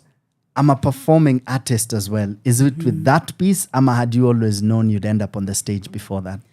Before that, I'd been doing music festivals, which I think that's where most of us as artists see ones, music and drama festival. Yeah, so I did that in high school. Hadi mimi ndo nilikuwa naandikia wasee na train na shule kisema sisi tuna budget ya trainer, niko I got you, say less. Yeah, so that was the first time. So that was just training. And then now when I went to campus, it was because you know when you're training people you can't help but also perform. Yeah, and I'm lucky to say that actually poetry paid for my, like training poetry paid for my campus. Like, for real. Yeah. So nikaenda from training to being like, okay, now I want to embody it. These truths that I'm writing and giving maybe students to speak, I want to be the one to express them at that point. Yeah. Look at that, Maze. I know. But it always started with poetry. Did you ever think you do prose, you do scripts at some point? Did you see like that could be a path that you could at least explore? Ama ilikupata by chance? And if so, how did it? Yeah. The first play I ever wrote, nilikuwa form 3. Okay. Nilikuwa form 3, yeah. Ilikuwa cultural day. Yeah, like, so every class has to write something. So I wrote a play. Tulikuwa number 6 out of 7. Unless mlishinda wa mwisho bana. Ama wakushow up. Walikuja wakasema title wakaishia. Wakafunga. Yeah, but yes, so from there, it was a one-time thing. By that time. Okay. And then I cleared high school. And then now in 2013, I started doing it commercially. Just writing small plays and training people. And from there, I saw that, okay, this could actually pick up into something very good. The first commercial play I ever wrote was in 2019. That was at Liquid Arts. Okay. Yes. Oh, you started at Liquid. I started at Liquid. I'm actually an alumni of Liquid Arts. Shout out from Liquid. Tosh. Yeah. Yeah, Maze, shout out Tosh. You've touched so many artists. Yeah. Like ilikuwa ile ya, umesema unaweza andika? Tuandikie play. I always thought it was Miller's. Well, I think I've had an on and off relationship with Miller's. Okay, but did they come next? Yes, they came next. Okay. And then now I went to Back to Basics, which now actually grounded me properly. Shout out Becky. It really, like, Back to Basics propelled you. Exactly. It literally took me back to the basics of this is the craft and this is how we do it and this is why we do it. And from there, actually getting into TV it was a fluke. So I went on set one day. I'd written a monologue for, I think it was Terry Munyiri. Yes. And we went to Multan. Multan was doing this monologue series by actors. So Simika write and kampeleka. Yeah, so I asked Gerald, Sasa, I want to write for TV. So how can I do that? Then he pointed me to Ruben Odanga. He was like, oh, go and talk to that gentleman. And from there, Ruben tested me with a telenovela adaptation. Then I landed another project, which is now I was the head writer there. And just one thing led to another. Na njia zikafunguka. I think pia grace ya God. And also, once you're given that role, just proving that you can do it and you can do it well. Hivyo tu kakwa kama staircase. One job after another, and mashallah, were you familiar with like the writing for TV, like at school or somewhere before? I wasn't. Because I actually studied education. Like if I had followed my degree, ningekuwa mwalimu wa German na geography. That's yes. Guten Abend? Yeah. I'm right? It's in the you afternoon? Are. Guten Abend. Guten Abend is good evening. Good evening. Yes. I'm not too far off. Yeah. Okay. Yeah, that is such a unique thing to learn. So it was more of apprenticeship. Okay. I learned on the job by one Wanjao Washira, who was the head writer of Q. That was the project I joined at Multan with. And yeah, he was very like magnanimous with the experience he had. He was like, this is how you format a script. These are the softwares that you use. When you're writing for TV, maybe if it's one scene, usipite 2 pages, because you're saying more than 2 minutes, audience inapata fatigue. Things like those. Dialogue maybe sikuwe refu sana, unless it's, you know? Yeah, it was literally learning on the job. That's so cool, man. Yeah. Look at that. Yani grace na bidii tu ndio. I know. Apa. Yeah. That's what's up, man. Ilo, kipewa ball perform. Yeah. Yes. And did you ever feel like you forgot about poetry? Like, because at this point, it feels like you're on the grind. Nika umeweka your first love on the side, Maze. How is poetry reacting to you, and are you reacting to it? Yeah. For sure. For the longest time, I felt like, because pia kuna zile dark days, zile siku job inaenda poa, but kuna tuma drama zina happen uko wanafanya poetry, nilikuwa kwa headspace. Yeah, so of course I had days when I was like, I just want to go back to performing poetry. But also I had to be very practical and be like, if I want this poetry and this music, because at that point I'd started experimenting with music, making beats, writing music. If I want to actually give this poetry and music the attention it deserves, it's like a baby now. I have to focus on writing. Hiyo pesa ya writing So writing ni mzazi, poetry ni mtoto. Yeah, so I had to mentally had to figure out that relationship. I was like, there's some sacrifices we might have to make on poetry for now, but in the long run, it's gonna pay off. Oh man, look at that, Maze. I'm so curious because soon came teaching. Yes. Yeah. Then before Maze unajago, then soon after that, sasa the project starts coming out with like the music projects and poetry as well. Yeah. Hapo ndio tuna pick from the where you are when you're teaching, what you're learning from the experience of teaching, and then how you get back to poetry. Yeah. Because I have a feeling pia it might be nina guess tu hapa niko. By the way, I think nilikupata somewhere huko ndani. Hapo kwa teaching. Maze. Speaking of teaching, nacheki from South Africa. I see Nancy Alwatch saying, go Saumu, listening from Cape nimeona Cape nikajiambia ni South Africa. Manifesting that Cape Studios. Nimeona Cape nikasema South Africa in the building. Anyway, shout out Nancy. Is it Nancy? Yes, it's Nancy. Hey, Nancy. Yeah. Awaduina. Yeah. Thank you for tuning in, Maze. Thank you so much, Maze. Yeah. Stick around. Keep listening to Power Radio. My name is Kigondu and I have Saumu in the building. If you wanna shout out Saumu na unataka kwenda pale kwenye DMs, unajua uko niko na project mtu wangu na kinalipa. Unajua tuanze hapo Maze. Please hala wanakupataje kwa social Saumu? Soul Next Door. Soul SOUL NXT door mlango. Soul Next Door without the E. Such a cool name, Maze. Such a cool name. Go Saumu from Minayo Shalin. Minayo, shout out. I went to high school with Minayo. Oh, for real? Yes. Maze, fanya hivi Minayo, tuambie story. Give us the tea. Give us the tea over there, Maze. Let's jump into some music, Maze, then come back to the convo. Remember, this is Center Stage on Power Radio. #Kigondu is on. Let's do it. From sunrise to sunset, all day and night. Power Radio. You haven't listened to our music? Well, check this out, bana. This is Saumu. Phenomenal music, Maze. This will be on rotation right here on Power Radio, Maze. Shout out to you and yours. This is for the people. And a middle finger to the ones in power. Let's go. Come down your tower of power. Come down your tower of power. Turn up the people power. Turn up the people power. Come down your tower of power. Come down your tower of power. Turn up the people power. Turn up the people. Come down your tower of power. Come down your tower of power. Turn up the people power. Turn up the people power. Come down your tower of power. Come down your tower of power. Turn up the people power. Turn up the people. Man on the hill, come out your house on the hill. Uko na way, tuko na wheel, to make a way, tuna kuchill. Swallow the pill, najua ni bitter tina spill. Najua ukipita jami na kill. Tuko na bills, tuko na wheel. Wapi the way, you're carried away. Oh, look how we're showing up. Look how we're showing up. This is a miracle. This is a miracle. Look how we're showing up. Look how we're showing up. This is a miracle. Come down your tower of power. Come down your tower of power. Turn up the people power. Turn up the people power. Come down your tower of power. Come down your tower of power. Turn up the people power. Turn up the people. Come down your tower of power. Come down your tower of power. Turn up the people power. Turn up the people power. Come down your tower of power. Come down your tower of power. Turn up the people power. Turn up the people. Find somebody. We gon' find somebody. You carried away in a way it's just still minimum. Where are still minimal. Issues too critical. You carried away in a way it's just still minimum. Where are still minimal. Look how we're showing up. Look how we're showing up. This is a miracle. This is a miracle. Look how we're showing up. Look how we're showing up. This is a miracle. Come down your tower of power. Come down your tower of power. Turn up the people power. Turn up the people power.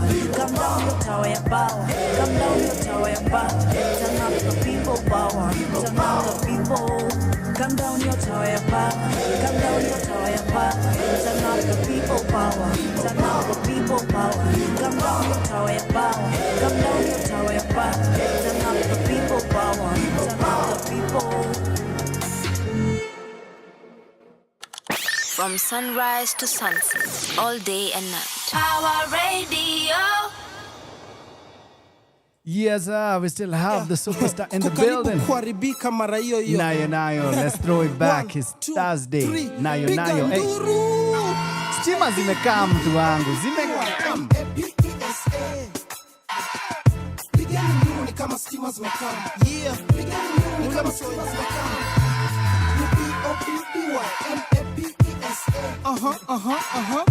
Pigeni nduru ni kama stima zimekaa. Pigeni nduru ni kama stima zimekaa.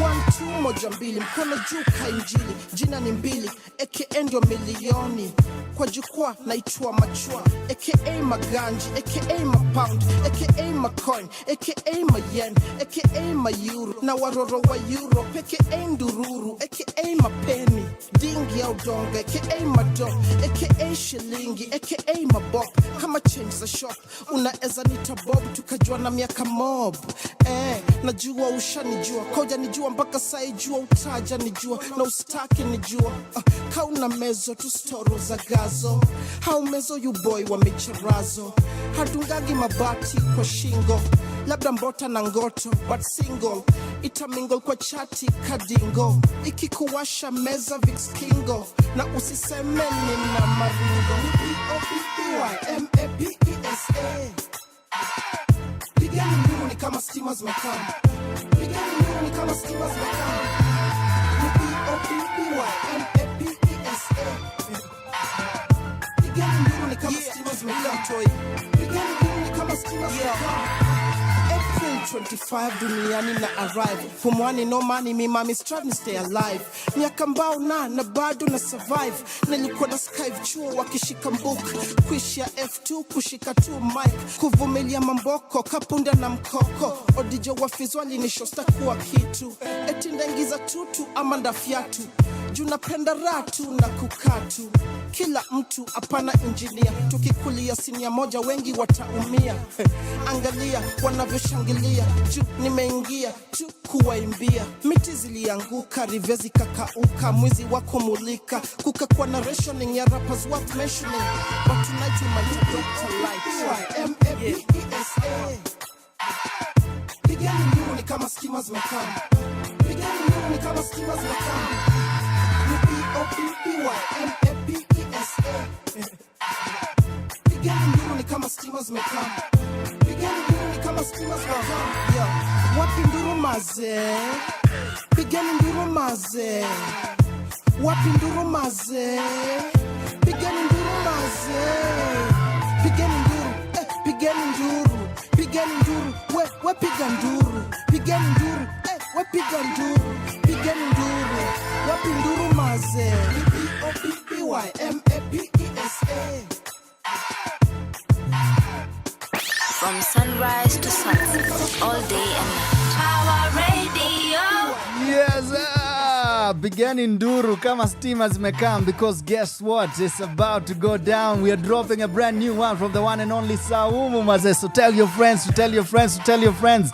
Project upon project maze. Ana drop kazi safi and this is clearly one of them. So brand new right here on Power Radio. Exclusive to Center Stage, baby. Center Stage. Nilicheza hii ngoma juzi masi yako. No, see, I know that song. People power ko. Siko Spotify. Well, guess what? Here iko. Are you ready, ladies and gentlemen? We are dropping brand new music from the one and only Saumu. Saumu maze. Check this out, bana. Twende lalo. Are you ready? I love this jam. Please stand up, maze. Stand up. Let's go. Power Radio. Center Stage, baby. Twende lalo, gimme, nitaicheza again. Ladies and gentlemen, we got brand new Saumu, mziki safi bana. Tell you and yours, Kigondu just dropped in and kazi safi imeangushwa na Saumu. Check this out, brand new music, exclusive to Center Stage, baby. Let's go, one more time, tafadhali. Brand new Saumu, hey. Yes, sir. How you doing, man? Say happy Easter. Let's go. Happy Easter, baby. Center Stage, baby. Saumu. Hey. Itabamba.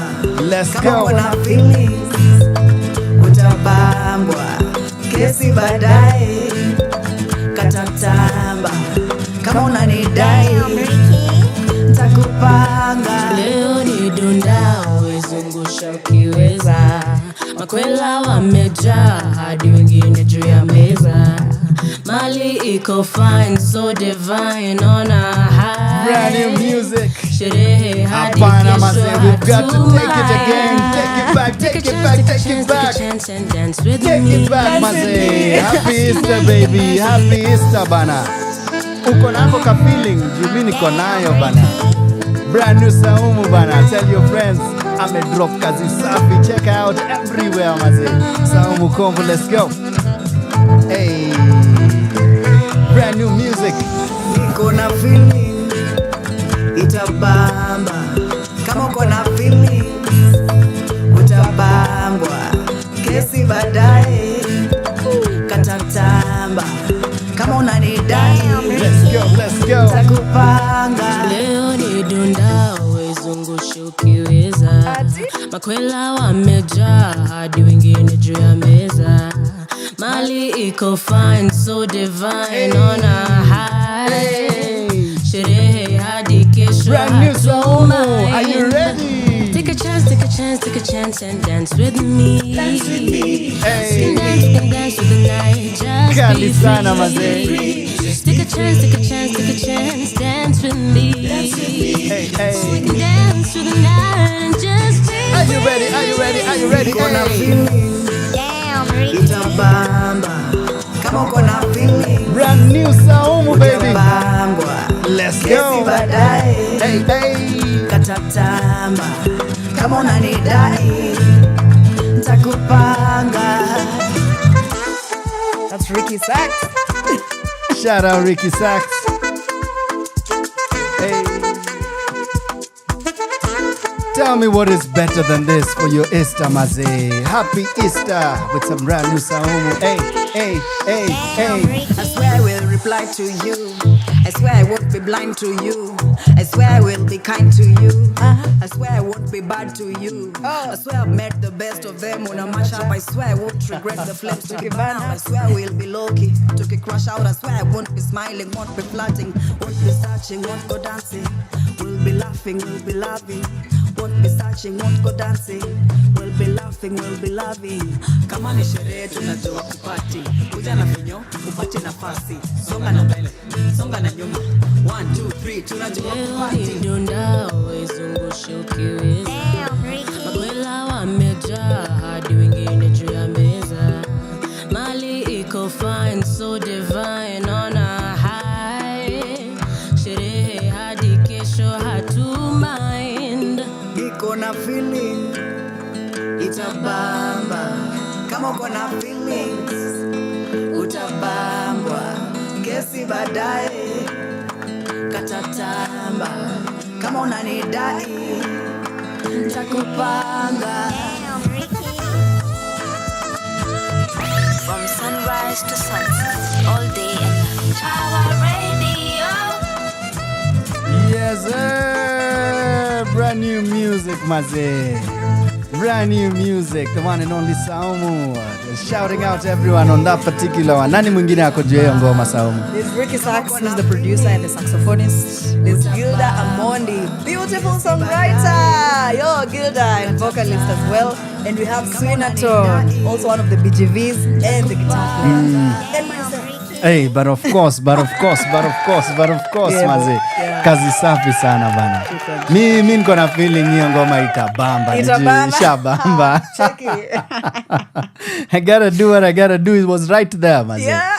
well done that is phenomenal is this the new vibe is this what we are on right now Yes, it is. Yeah? It is. So this one, the one you just played, is part of another album that's coming maybe in the second half of the year. It's called, the tentative name now is Omina, which is my middle name that I rarely use. Yo. So this past year has been introspection. Nimekuwa, I want to get back in touch with my feminine side. Yeah. Hey. You know.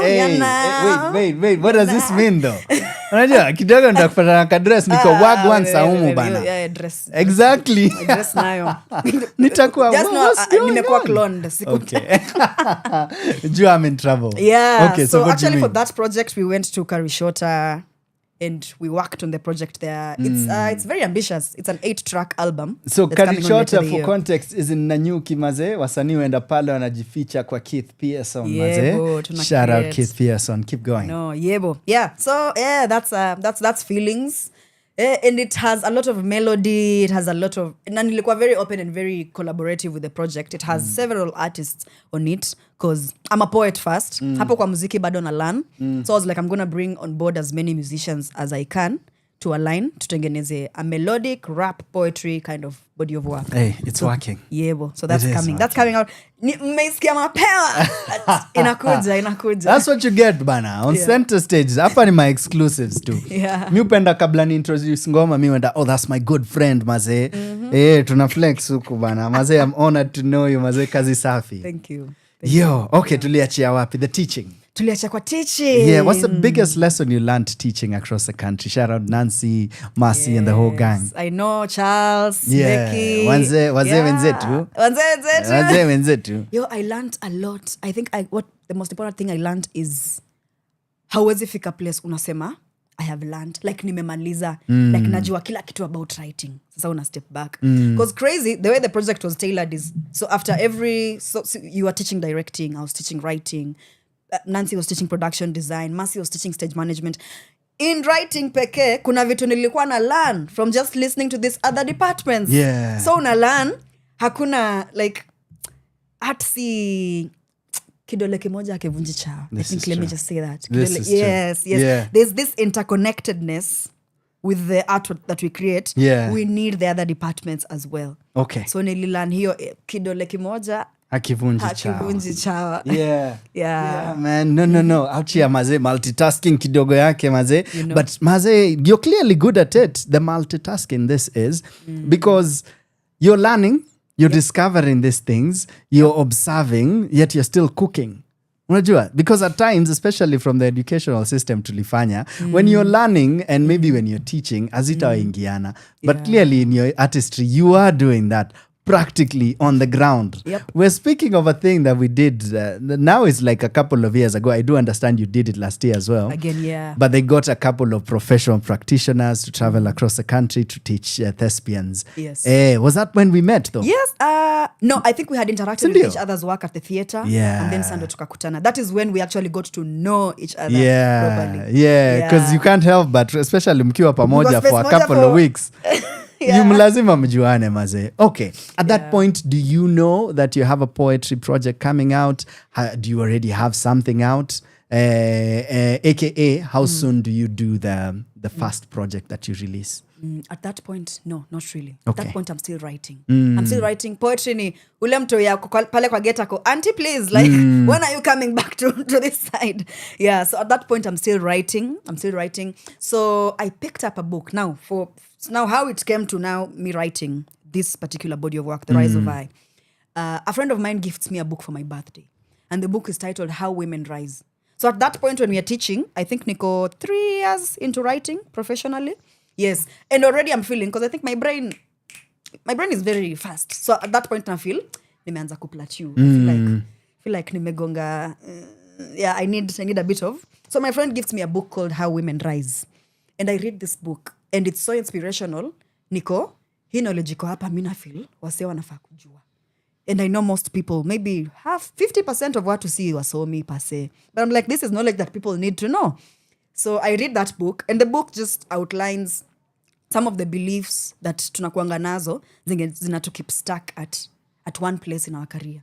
Kama vitu kama ndogo tu, kama like perfectionism, like, this thing has to be this way. Yeah, and you keep holding on to a project instead of actually end. Sometimes audience takusaidia create hiyo kitu. Yeah, this is even true. In theater we say the audience is now the final piece of the puzzle. There's that. There's also not talking about yourself. Una expect so atajua tu mimi ni mbona nijiongele. Yeah, so actually weirdly that is the other belief, the fake humility of me, I don't brag. See, my work will speak for myself. Brag, because you're the one doing that thing. There's several practices. So I was like, okay.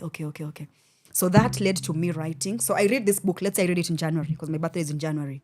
I'm an Aquarius. Yeah, shout out Aquarius. People. Yeah, so I read the book in January. And it hits me. I'm like, I want to write a body of work about this project. Haya. Feb, March nikaandika. Okay, so tunaongea juu ya 2024. Hapo sasa 2024. Yes. Yes. Yes. 2024 now. Feb, March I write. Originally I'd written I think 9 poems. Okay. Na hiyo ilikuwa I can't write everything for now, acha niko tu na hii. I book now a studio session with Murudhi Maina, shout out, brilliant producer. Nyota yako izidi kung'aa kabisa. So I book a session with Murudhi. I'm like sasa. So nikam walk back. So it started with a book. Nilisoma kitabu. And then he happened and I feel like we can work on this body of work. He was very open-minded. He was like, okay, let's do that as a collaborative project. So from hapo, cut down, tukasema, okay, hizi tatu za mwisho zinaweza kuwa this one final piece. So let's come up with 5 poems at that point. And then what happens? June 25th. You remember June 25th? That is when People Power was born. Oh. Yeah. Originally People Power hata ikuwa kwa hii The Rise of I body of work. Okay. But then People Power was born. And weirdly, People Power is the first track we recorded. It's the idea that came last. But it was jukulikuwa na hiyo. And then that day, Murudhi is underset. That name Murudhi, I think alikuwa meda gig mahali Ngong Road. Akapitia tao siku kuna matia gas. So he came to studio. Kakanuka, literally. He was so pissed. He's like, yeah. to record your track. Yeah, so we recorded People Power. Then now the other tracks came along. Yeah. The first one is I Did, which is an acknowledgement of, yeah, I have gotten this far. I have put in the work. And I acknowledge that 80% of the work ni mimi nimefanya. Ndio nimesaidiwa, but I'm also not playing the fake humility of, I could not have done it alone. No. So I Did is the first track, which is nilifanya. Nilisaidiwa, but pia nilifanya. I did that. Ni mimi. So I Did was followed by I Am, which is, it just needs a whole, I Am is like, hiyo ndo nilisema tuwekele pesa hapa. Because hini, it's very good for promotional material. So we recorded I Am as well. So that is track number 2 on the body of work. Then came People Power. People Power tukaieka hapo. Tuko? We shall revisit. Mkifikiria mmesahau, tutakumbushana. Yeah. Yes, and then after People Power, tuka record I Won't features Wanjiru, who is also an artist, and it has a very uns vibe, and I like that because I Won't ikona niliandika Kiluya. I've also been going back to writing more in my mother tongue, which I love. Yeah. So I Won't ikona chorus ya Kiluya. It's the chorus goes Vola Sho Holanga, which is talk about what you do. Yes, and then Wanjiru wrote a very beautiful Kikuyu verse there. Murudhi akafanya hapo mixing yake maunts manini. So that is I Won't. I Won't is now followed by I Will, which is track number 5, which now acknowledges, yes, I will practice healthy self-recognition. Nitasimama mbele ya kioo nijiambie, mimi ni mnoma. Cha niende huko nje nikonka hii dunia. Yes. And then now the last track is Be the Light, which is just an invitation that anytime you notice that the spotlight is on you, embody that spotlight. Yeah. Shine your light to the world. And so happens the rise of I. The rise of I. No, sana. Well done. Thank you. You did. I did it. You did. I did it. Okay. Yeah. So at what point do you go, okay, we are ready for this for the next project? And the post YouTube alafu iko hivyo, but you need to get a publisher, get a distributor, so that your royalties are accrued na unalipwa royalties zako. You need to have a release strategy. So let me talk about the release strategy for the Rise of I kidogo. Nilianza release strategy last year in July. Uli drop when? Uli drop lini Rise of I? Ndo ina drop officially on Sato. Okay. Yes. In my head, najua this is the second project. No. This is the okay, yes, sawa. Yes. Now we're on the same page. Sasa, yeah. So the release strategy for it was, first I'm going to do a good photo shoot, a proper photo shoot. So watu wajue Saumu msanii. Most people know Saumu Kombo, the writer. Now there's Saumu, the poet. So we also need to introduce Saumu. Saumu. Nimesema Saumu Kombo kwa nchekivyo. Different personality. Yeah, that's when you are a boardroom. Exactly. Huyo ayuko hapa. Yeah, so did a photo shoot. I had a director and stylist, Gino Usa, shout out. Jen. Brilliant mind. Yes, DOP editor, Ndegwa, his name is Ndegwa. We had Jimmy Mwachala as the grips person. We had Tunnel Vision, Bruno as the BTS person. Yes, so tukafanya photoshoot. Na hiyo photoshoot tulisema tukuwa creative. Hiyo photoshoot ndo bado ikue to shoot official video ya I Am, which is the second track. So now I decide to, you know what? See, I know film festivals. See, I submit this as an entry into a film festival. That was the Voices of Women International Short Film Festival. And I Am goes, and it wins Best Music Video. Hey, look at that. Yes. And before that, actually, I had done 2 listening parties for the EP. Lazima tu recognize here, man. Yeah. Moja at Kit Fest, na ingine at the Kampala International Theatre Festival. So I was like, before this body of work gets to Spotify, I want people to be familiar with it. So that ukikutana nayo Spotify, uko, hii nilisikia Theatre Festival. Yeah. All that courtesy of that music business course. Yes. Like, ile unalan, we have to be strategic. Yes, passion is good, but we also have to be very strategic with now releasing our work. So yeah, that has been the journey of the Rise of I. The Rise of I, maze. Do you know, because of the 2 years, Miniko, now this is a different project altogether. Well done. Yeah. And I love it. The beauty is it has also changed me as a person. I bet. Yes. In what way though? Yeah. The discipline of seeing things through. 1. 2, not taking the shortcut. Like, siningefanya tu alafu ni. Ndio hiyo hapo YouTube guys. And then check in. YouTube. Yeah. Yes. Yeah. And also investing on my craft. I won't say the budget that I put on I Am, but I can say that was best money I've ever spent on my career. That's dope. Because your music video you may travel. Yeah. I think Sahi got 600 views on YouTube, guys. Hey. That's a lot. So yeah, it has taught me to invest in myself. Yeah, like unajibeba too differently. When we listen to some of the words that we say and you embody it and you're like, these words came to me, then it means there's a higher version of myself that is at that place. Yeah, ilinisaidia sana. Like I realized, my eyes opened to, I'm no longer the person who started like writing kitambo. Kuna stages nimepita, kuna vitu nimelearn. Like kuna next level flani yenye tumefika. You know what that is? That is growth. Hey, growth. Shout out maze. Kazi safi sana. So this weekend it's out on Saturday. Wow. Yes, April 4th. Where we to gift Upper Tuma Easter vibes maze. April 4th. Where are we getting it on what platforms? Everywhere. On all digital streaming platforms. And we're not looking for Saumu combo. We are looking for Saumu. Just Saumu. Just Saumu. Fantastic maze. Ladies and gentlemen maze, are you ready? Because I promise you you're not. But clearly, kazi ishaiva, then already asha jump into the next project. Yes. Is the next one a full-on album or is an EP? It is a full-on album, which is crazy thing. I think Amani is that's my best. Wanasemanga usikuwe na your best. Wezi pick your favorite children. Like watu yako ko unda napenda sana. But Amani is my favorite one because so in this Omina now the album, which is coming out later in the year, kuna nyimbo hapo nilirecord 2023.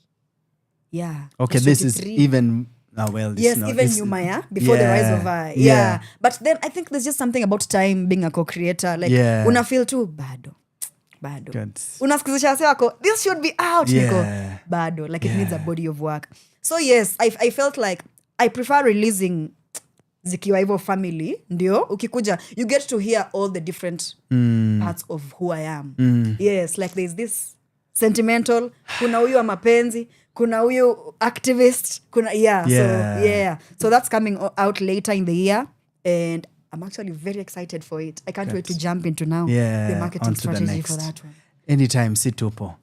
Hala, situpo. Anytime maze. Anytime, but best believe your music will be playing on Power Radio maze. Thank you. Wewe sasa, hiyo kwanza vile vibe ya huku inahitaji hiyo. People power.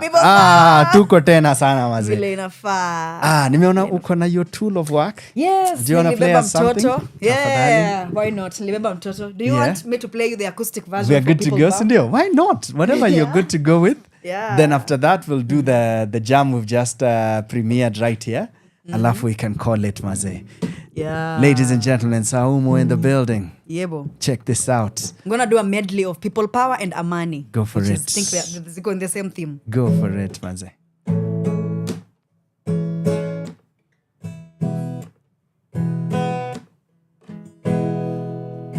Come down your tire power, come down your tire power, turn up the people power, turn up the people power, come down your tire power, come down your tire power, turn up the people power, turn up the people, come down your tire power, come down your tire power, turn up the people power, turn up the people. Man on the hill, come out your house on the hill, uko na way, tuko na wheel, tumekuway, tunakuchill, swallow the pill, najua ni bitter, tina spill, najua ukipita, jami na kill, tuko na bills, tuko na wapi the way, aki the way, you're carried away, wewe. Look how we're showing up. Look how we're showing up. This is a miracle. This is a miracle. Look how we're showing up. Look how we're showing up. This is a miracle. This is a miracle. Come down your tower power. Come down your tower power. Turn up the people power. Turn up the people power. Come down your tower power. Come down your tower power. Turn up the people power. Turn up the people. Ooh, find somebody. We gon' find somebody. You're carried away in a way just still minimum. Where are still minimal. Issues too critical. You're carried away in a way just still minimum. Where are still minimal. Issues too critical. God damn it. Hey, look how we're showing up. Look how we're showing up. This is a miracle. This is a miracle. Look how we're showing up. Look how we're showing up. This is a miracle. This is a miracle. Come down your tire power. Come down your tire power. Turn up the people power. People power. Come down your tire power. Come down your tire power. Turn up the people power. Turn up the people. Jua la tua magharibi. Kizazi cha juzi chatua kwa kasi. Na risasi ya polisi inalipiza kisasi. Machozi ya wazazi walopoteza vizazi. Yawe maji kwa jangwa la kisasi. Jua la tua magharibi. Kizazi cha juzi chatua kwa kasi. Na risasi ya polisi inalipiza kisasi.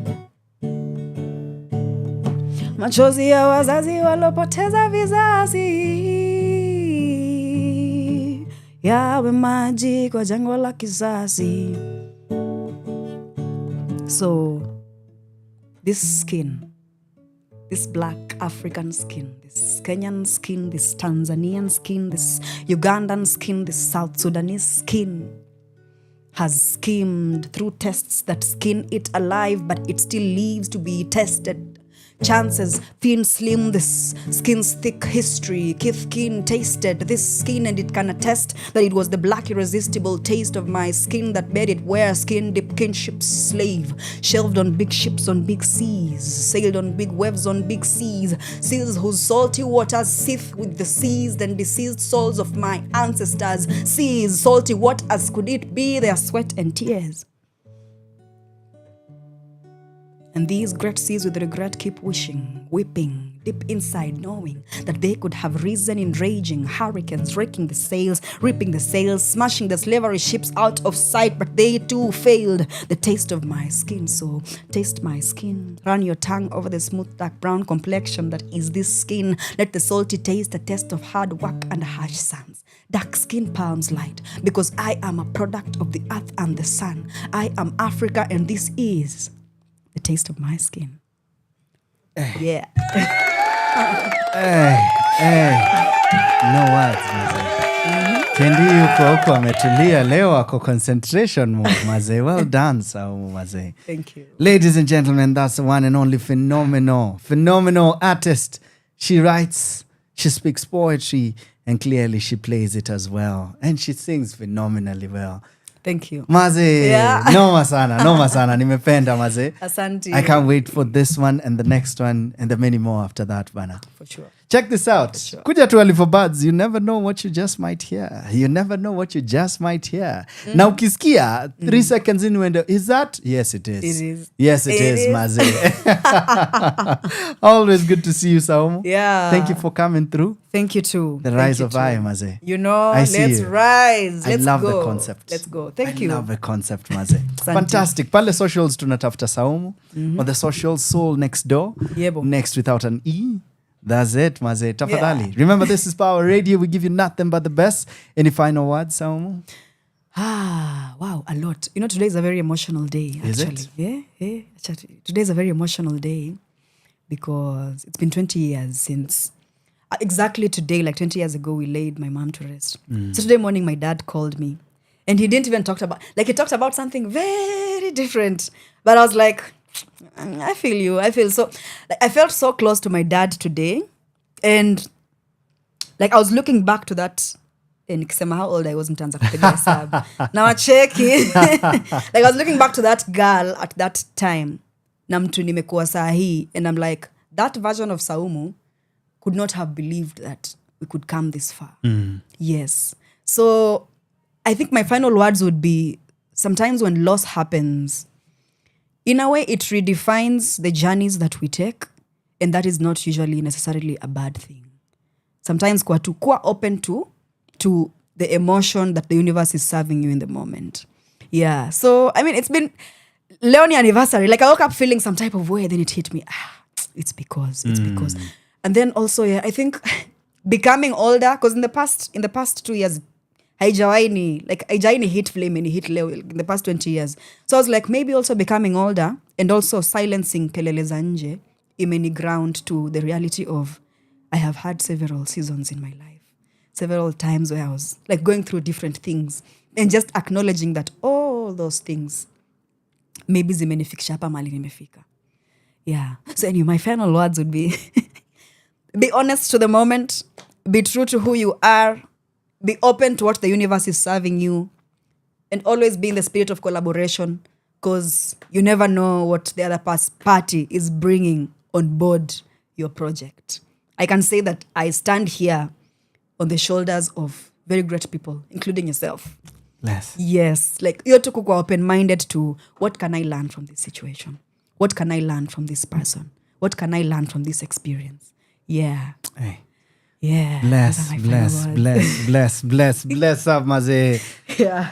Happy Easter. What else can we say, maze? Siwezi ongeza chochote because she's phenomenal. Great human being, maze. Maze, unaona hadi birds zinaanza kuingia studio bana. Yeah. Yo, it's Power Radio. Let's go. From sunrise to sunset, all day and night. Power Radio. Brand new Saumu, maze, as you're enjoying your Easter.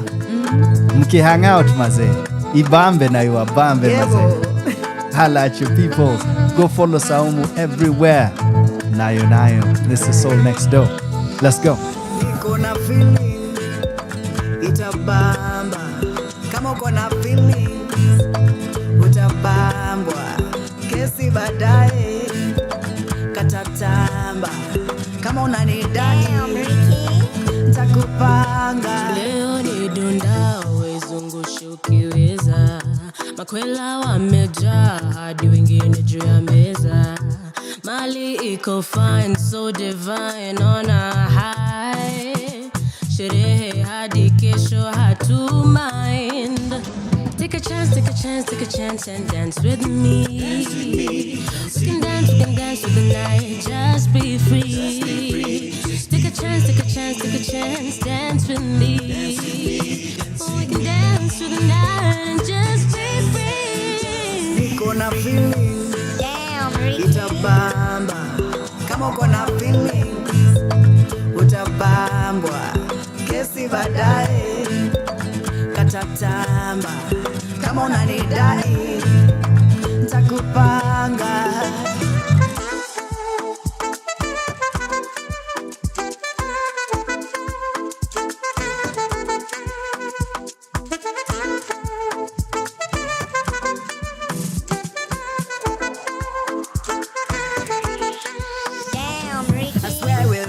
To you, I swear I won't be blind to you. I swear I will be kind to you. I swear I won't be bad to you. I swear I've met the best of them on a match-up. I swear I won't regret the flames to keep burn out. I swear I will be low-key to keep crush out. I swear I won't be smiling, won't be flirting, won't be searching, won't go dancing. We'll be laughing, we'll be loving. Won't be searching, won't go dancing. We'll be laughing, we'll be loving. Kama ni sherehe tunajua kupati. Kuja na vinyo, upate nafasi. Songa na mbele, songa na nyuma. 1, 2, 3, tunajua kupati. Dunda wezungushe ukiweza. Makwela wamejaa hadi wengine juu ya meza. Mali iko fine, so divine on a high. Sherehe hadi kesho hatu mind. Niko na feeling itabamba. Kama uko na feelings utabambwa. Kesi baadaye katatamba. Kama unanidai nitakupanga.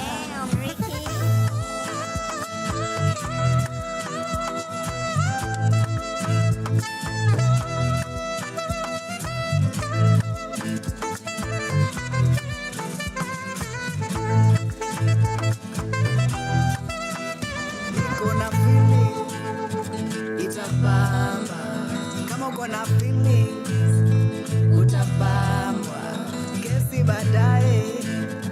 Yes, check this out. The Rise of Ice girl launching this very in a premiere. In a premiere wapi? In a premiere everywhere. So can Spotify, Apple Music, on the YouTubes, wherever you want. Guess what? Saumu ametudrop here. The Rise of I. Enda pale ubambike cause niko na feeling itakubamba. Check this out. 2 Alivo Birds is coming soon, the 10th to the 12th. Itakuwa pale Jane Bavan. Are you going? Are you going? Are you going? Get your tickets on mook.com. Prevail Presents. Wanna celebrate 10 years, and that's who we have in the building in the next few minutes. 25th of April, tutakuwa pale Alliance Fonse, checking out this guy called Kigondu. Yes, your boy back on stage for a one-hander. But before that, we're closing of chords in Discord. Want to talk about who Prevail Presents are, what they've been up to, who the faces are. Isikuange tu mnasikia Martin Kigondu uko. Kwani huyo pekee ndio yuko. Nothing, bruv. Nothing, fam. You know what I'm saying? Otherwise, everyone who's been here for Saumu, tuendelee na wewe, na everyone else. Tuzidi na mziki. Remember, this is KIGONDUW, the official arts ambassador. As your people, nayo. From sunrise to sunset, all day and night. Our radio. Manolo, Nashoti. I have a testimony. Nimeguswa na yeye, nimependwa na yeye. Kama ni kuenda, ningekuwa nimeshaenda. Madeni na magonjwa yote nimepitia. Leo hii ukiniona huwezi kujua. Ananisafisha, ananiinua, anajionyesha kuwa yeye ni Ebeneza. Alama ya mateso yangu iko wapi? Nimepitia moto sababu yako hata moshi hakuna. I have a testimony. Nimeguswa na yeye, nimependwa na yeye. I have a testimony. Nimeguswa na yeye, nimependwa na yeye. Testimony.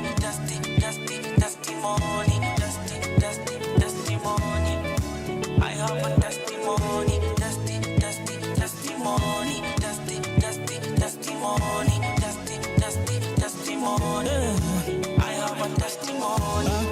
Nimepitia moto na sijakuwa solo, umekuwa nami Mesaya. Kutoka niwe mtoto umekuwa kwa foto, kuniepusha mabaya. Ndoto zangu umekamilisha, story yangu umebadilisha, na bado hujamaliza. Nikupe nini, wacha niseme wajue. Nikupe nini, nitakupa nini, wacha niseme wajue. Alama ya mateso yangu iko wapi? Nimepitia moto sababu yako hadi moshi hakuna. I have a testimony. Nimeguswa na yeye, nimependwa na yeye. I have a testimony. Nimeguswa na yeye, nimependwa na yeye. Testimony.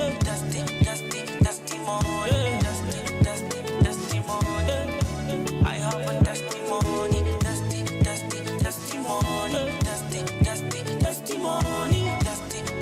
Testimony. I have a testimony.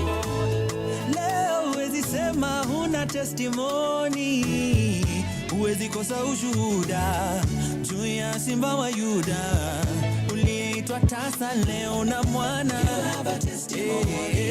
Uliyefungwa miaka hakuna mashtaka. Ulikosa hata chakula. Usijali hata kama kuna vitu hauna. Nimeguswa na yeye, nimependwa na yeye.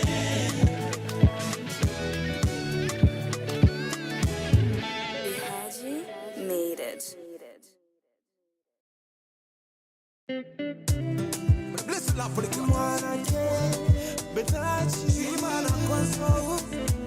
Nishoti baba,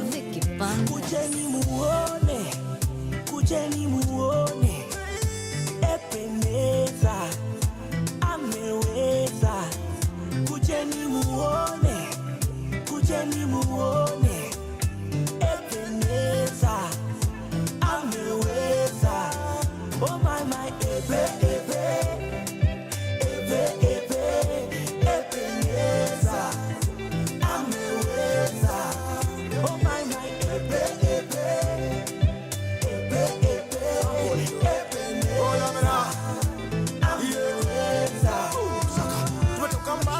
tunaenda mbali zaidi. Ebe ametupa nguvu ya kuzidi, tunazidi kumpa shukrani bila budi. The more we give thanks, tunaongeza magoodies. Everybody come give this and tell somebody, to tell somebody and tell somebody yes, kwamba Ebeneza anaweza, yeah. That's why we sing, say Ebeneza anaweza, Ebeneza anaweza, Ebeneza anaweza, yeah. Kujeni muone, Ebeneza ameweza. Kujeni muone, Ebeneza ameweza. Oh my, Ebeneza ameweza. Oh my, Ebeneza ameweza. Straight kwa matope, kujeni muone, aliyenifanya nipone, sikuhitaji vidonge. Ebeneza ametenda, kwa majani wabishi ameniweka, nimegombolewa, nimeokolewa, ameniwashia taa, sitopungukiwa, sitoishiwa, nimeinuliwa, nafaa mbele zake, sitopungukiwa, sitoishiwa, nimeinuliwa, nafaa mbele zake. Kujeni muone, Ebeneza ameweza. Kujeni muone, Ebeneza ameweza. Oh my, Ebeneza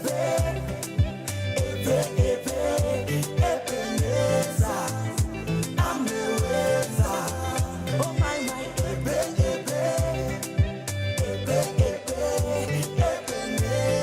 Ebeneza ameweza.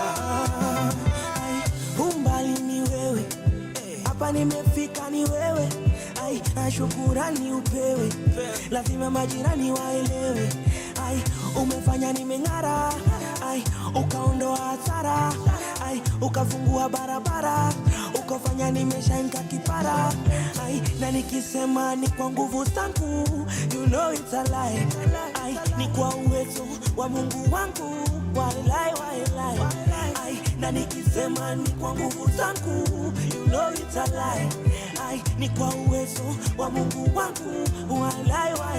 Kujeni muone, Ebeneza ameweza. Kujeni muone, Ebeneza ameweza. Oh my, Ebeneza ameweza. Oh my, Ebeneza ameweza. Oh my, Ebeneza ameweza. From sunrise to sunset, all day and night. Power Radio. Yes. Welcome back, ladies and gentlemen. This is Power Radio on the show Kama Kawaida every Thursday from 1 to 4 p.m. You've got Center Stage with your boy Kigondu. Well, guess what, Maze? I have guests in the building. Now, ingine ni wakali sana, Maze. Today, Maze, it's been Queens after Queens. Have we had a gentleman today in the studio? We did, actually, first hour. Was it? First hour. Tulikuwa na Smollo. So the Smollos, shout out to you. After that, we had Saumu. And last but not least, we have Prevail Presents. Well, guess what? Nimekuwa nikiwa chocha nikwambia at the end of the month, Prevail Presents will be celebrating 10 years. In all actuality, they celebrated 10 years last year, December 15th, 13th, 14th, 12th. The first show Prevail ever did was on a random eve of 12th of December, many years ago, which happens to be 10 years ago. And all these years later, so many productions later, so many human beings later, namuliko hapa niko, wako, kwani it's only ladies mostly? Well, I guess, because they're reliable.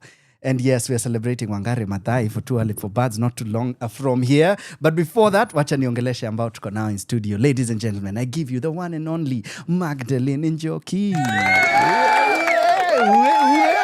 Hey. Normally when you unakuanga umeleta watu studio. Yeah. Today we have you here. Hey, this is weird being on this side. Is it though? Very. Like I'm so used to being the one, I have to follow people and organize and make sure you guys are on time. Yeah. Damn. But look at you. Look at you. Good to have you in the studio, Maze. Thank Leo tumebring watu behind the scenes to the front. Right. Because right next to you have Mildred Kendi, aka Keshi. Unajua? Hey. Leo views zetu zinapanda 2K bana, tucheki bana. Karibu studio, Kendi. Thank you so much, Martin. But you're always here, Maze. I am, but this time on that side. Do you know? Not too long ago, I watched Talk with Flea. Cameron, very dope rapper, and alikuwa bring J. Cole to the studio. Then akasema, you know what, J. Cole, we have a huge fan of yours. She's always behind the camera. And today amekuja mbele just because she wants to talk to you. And it feels like that moment. Una feel coming, Cameron, unajua, OG. Lazima tuchoche. But it's good to be here for your debut. Is this your first interview? Yes, it is. This is weird, Kendi. What do you mean? So weird. I know. But it is all these different stations. Yeah, but wa BTS behind the scenes. Okay, let's talk about that. Wacha nianze nawe, Kendi. What do you do at Prevail Presents? I am a social media manager at Prevail Presents. I previously was a stage manager. That's what I started with at Prevail. Martina aliniona tu akaniambia Bukuja. Yeah, so I was honored to join the Prevail family from that side. And role yangu ikaendelea kugrow pole na nikaingia social media, ikanifunza na nikagrow hapo actually a lot. And yeah, I am now the social media manager. I can say with confidence. Tafadhali. Yeah. Which do you like better, the stage management or the social media management? Gosh. I can't say I can choose because zote mbili ziko na their own different roles that they play in my life. There are traits about me that show themselves nikiwa stage manager, and there are traits about me that also show themselves nikiwa social media manager.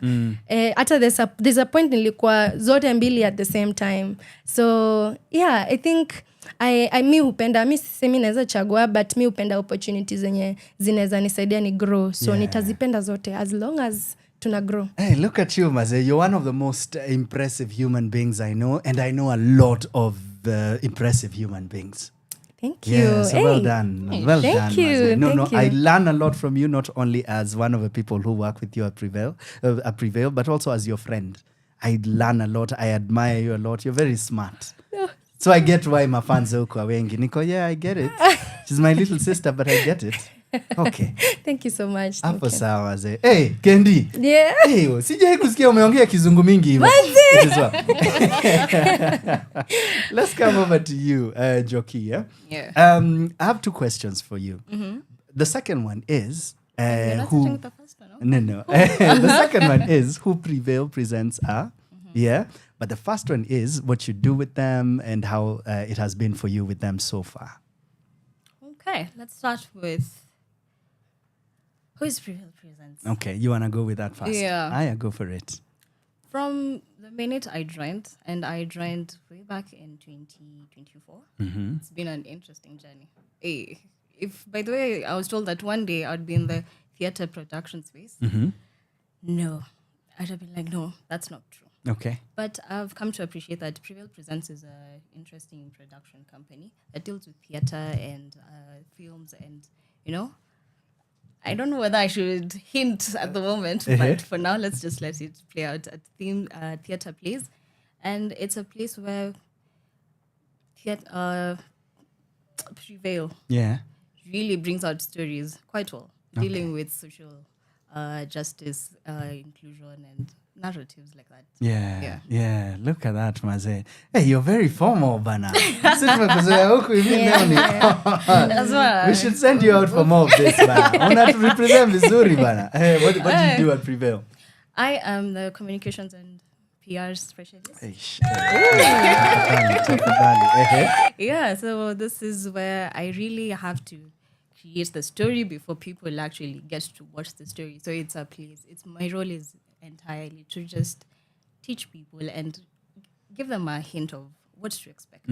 Because sometimes it's easy to just throw in posters, but if people don't really understand what the story is about, we are not. Story is everything. At what point did you join Prevail, and how was that particular experience for you as an audience first before etc? As an audience. Yeah. Hey. Well, at first, I was not really keen on theater. Let me just be honest. Okay. Like, this was the first instance, right? Mm-hmm. And it was a good experience. Okay. What show was this? This was Sanctuary. Sanctuary. Yeah. Oh, look at that. Yeah. Working and watching was interesting. It was a good combination, by the way. Yeah. And I liked how, especially for Sanctuary, because the theme was around AI and technology, something that I am really interested in. So I was very curious to see how is that going to play out, in the theater space. And you guys nailed it. Yeah. You guys nailed it. From the performance to the production. Yeah. Marked all my expectations. Oh, that's what's up. Yeah. That's what's up. Umesema you guys nikakumbuka. Oh yeah, it was Joyce. Yes. Joyce and myself on stage. Yes. And I laughed because I remember you witnessed something pre-show, and people don't know how the behind the scenes looks. Yeah. How was it for you behind the scenes? It was overwhelming. Yeah. Considering I'm someone who is really particular on how things are running, everything needs to be on time. Yeah. Tech week. Hey, that's when I saw the drama and I was like, God damn it, how did we get here? Yeah. Things are not ready. I was just panicking inside. But I'm seeing how everyone is relaxed. I'm like, how? Why? Is this normal? Like, no one seems to be panicking. Everyone seems to be like, yeah, everything will be fine. We're a few hours to the show. Things are still being planned. I'm like, yo, guys, are you guys serious? Are we going to make it? So I was a bit anxious, but it was really good to see how everyone coordinated well. And I like how Prevail, everyone understands their role and everyone plays their part accordingly. So if it's socials, Kendi is going to capture all the behind the scenes. If anyone is keen on our socials, they will see all the behind the scenes and see how we align these things accordingly. If it's the director will not shout. So far, I'm not seeing the director who's shouting, but you can see they're also stressed and they want everything to work out. Everyone is running up and down to make sure everything comes together for the audience. Maze nimekumbuka tulikuwa pale Allianz pale Allianz, we saw drama behind the scenes. Hiyo nitatoa kwa exclusive, unajua Netflix pale. Anyway, that's what's up. Kendi, what about you? What was your first experience? Do you remember your first play at Prevail, and was it as audience member ama you'd already crossed over? I remember it was one of the first times you were doing your one-man show. Supernova. Yeah. And you gave us free tickets uko kwa church. And I was able to come and watch from like an audience perspective. Wait, no, the first thing I watched was Ngugi wa Thiong'o. No, but that's me as an actor. That's not Prevail. Okay, though. Yeah. But that was when they connect to that nini. Yeah. That's the first time I watched you on stage. Okay. Yeah. But for Prevail, it was your one-man show. That was the first one. And I was like, wow, I wasn't that open to, or rather I was not exposed a lot to the theater world or the theater industry, and going to Kenya National Theater, like I didn't even know where it was. That's how bad it was. So that was my first experience. And then when I started working with you was 2022. And you called me for Blessed Be the Fruit, where I worked with Lona Lemi, Nongo Marianne. Yeah, so, and Nani, what's her name? I forgot her name. Helena, yes. Yeah, so that was my first time working with you. And my first time watching you was watching Prevail was one man show. Yeah. Hey, look at that, bana. Tumetoka mbali. And then nikakuja ku stage manage the one man show Supernova. Yeah. How crazy was that? Wait, you didn't stage manage Blessed Be the Fruit? I stage managed Blessed Be the Fruit, but from the point of watching, I was an audience first before nika watch when you had the other stage manager, and then after Blessed tukarudia Supernova, and I stage managed Supernova. Hey, look at that, look at that maze. Inaitwa kutoka mbali. Tuna reminisce because guess what, this is Thursday. Kwa hivyo tuna TBT ama vipi? Now do this, go to our socials, iwe ni Center Stage, iwe ni Power Radio, in fact iwe ni Prevail Presents, and tell us what was your first time at a Prevail Presents show. And guess what, ukichangia pale maze, ukichangia mada ya leo, you just might win tickets because unajua the whole company is in the building, so decisions wanaeza amua na hiyo story ifungwe maze. That's what's up, that's what's up. When you're back after the music, we'll be talking about what they're celebrating and what they've just celebrated. In fact, pia nita focus a bit on some of your favorite shows, some of your favorite people to work with, and your story, some of your worst people to work with. Ukisikia msanii ako kwa project, well, besides me, unajua niko guy, this guy maze. Yeah, so we'll jump into that, but for now, to jump into the music. Asanteni, let's keep it going. Remember the hashtag is #Kigondu is on, #Center Stage, baby. Let's go. From sunrise to sunset, all day and night. Power Radio. Bilawe, bilawe, mimi siwezi, bilawe, kamawe, niwe kamawe. Yes, you know it is Easter, so we gotta give you some of that Easter vibe. I'm a vipi maze. Tumechapa ka gospel one to another from the beginning of the show, so of course we'll have to play this again. Let's go. From sunrise to sunset, all day and night. Power Radio. Bilawe, mimi siwezi, bilawe, kamawe, niwe kamawe. Yesu Mwokozi, nani kamawe? Where would I be if it wasn't for you? Where would I go if it weren't by your grace? Goliath is all up on my face, lakini nawezi teaching the race. Narusha, hili jiwe narusha, kwa jina lake narusha, lazima utanguka. Narusha, Nairobi mpaka Arusha, mipaka yote nitavuka, lazima utanguka. All I need is 5 stones, and I will slay the giant. 5 stones, and I will slay the giant. All I need is 5 stones, 5 stones. All I need is 5 stones, and I will slay the giant. Goliath.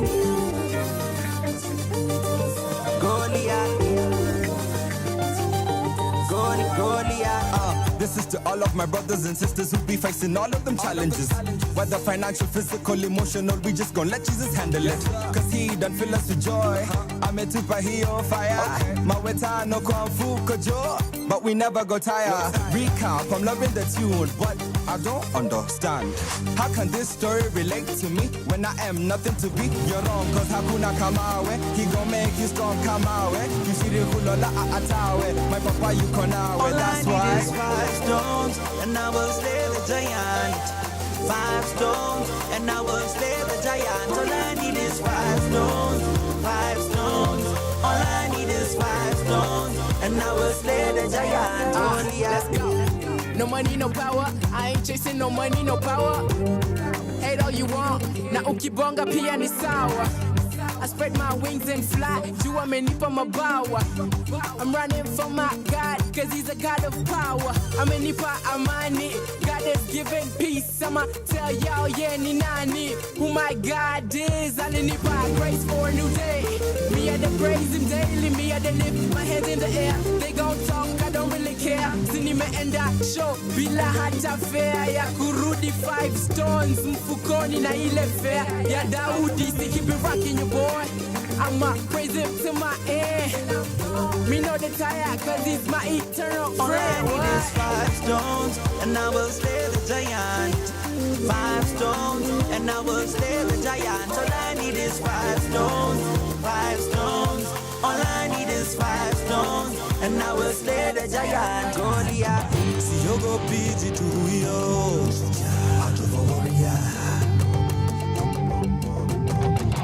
And this is how I go to war. I know my God is Even before I go pick up my truths, I have already defeated you. Ebenezer has always brought me through. Though I have never fought as big as you. The bigger you are, the harder to miss. The fight isn't mine, the battle is his. Some trust in chariots, some in them ballas. Those who don't trust in the Lord need my falas. With my God, you, all I need is 5 stones to feed everybody. You, all I need is 5 loaves.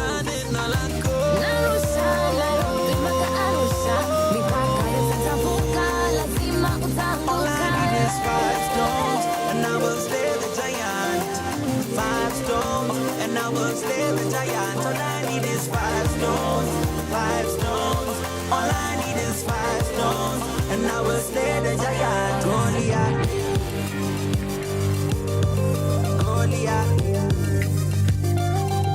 Goliath, Goliath. From sunrise to sunset, all day and night. Power Radio.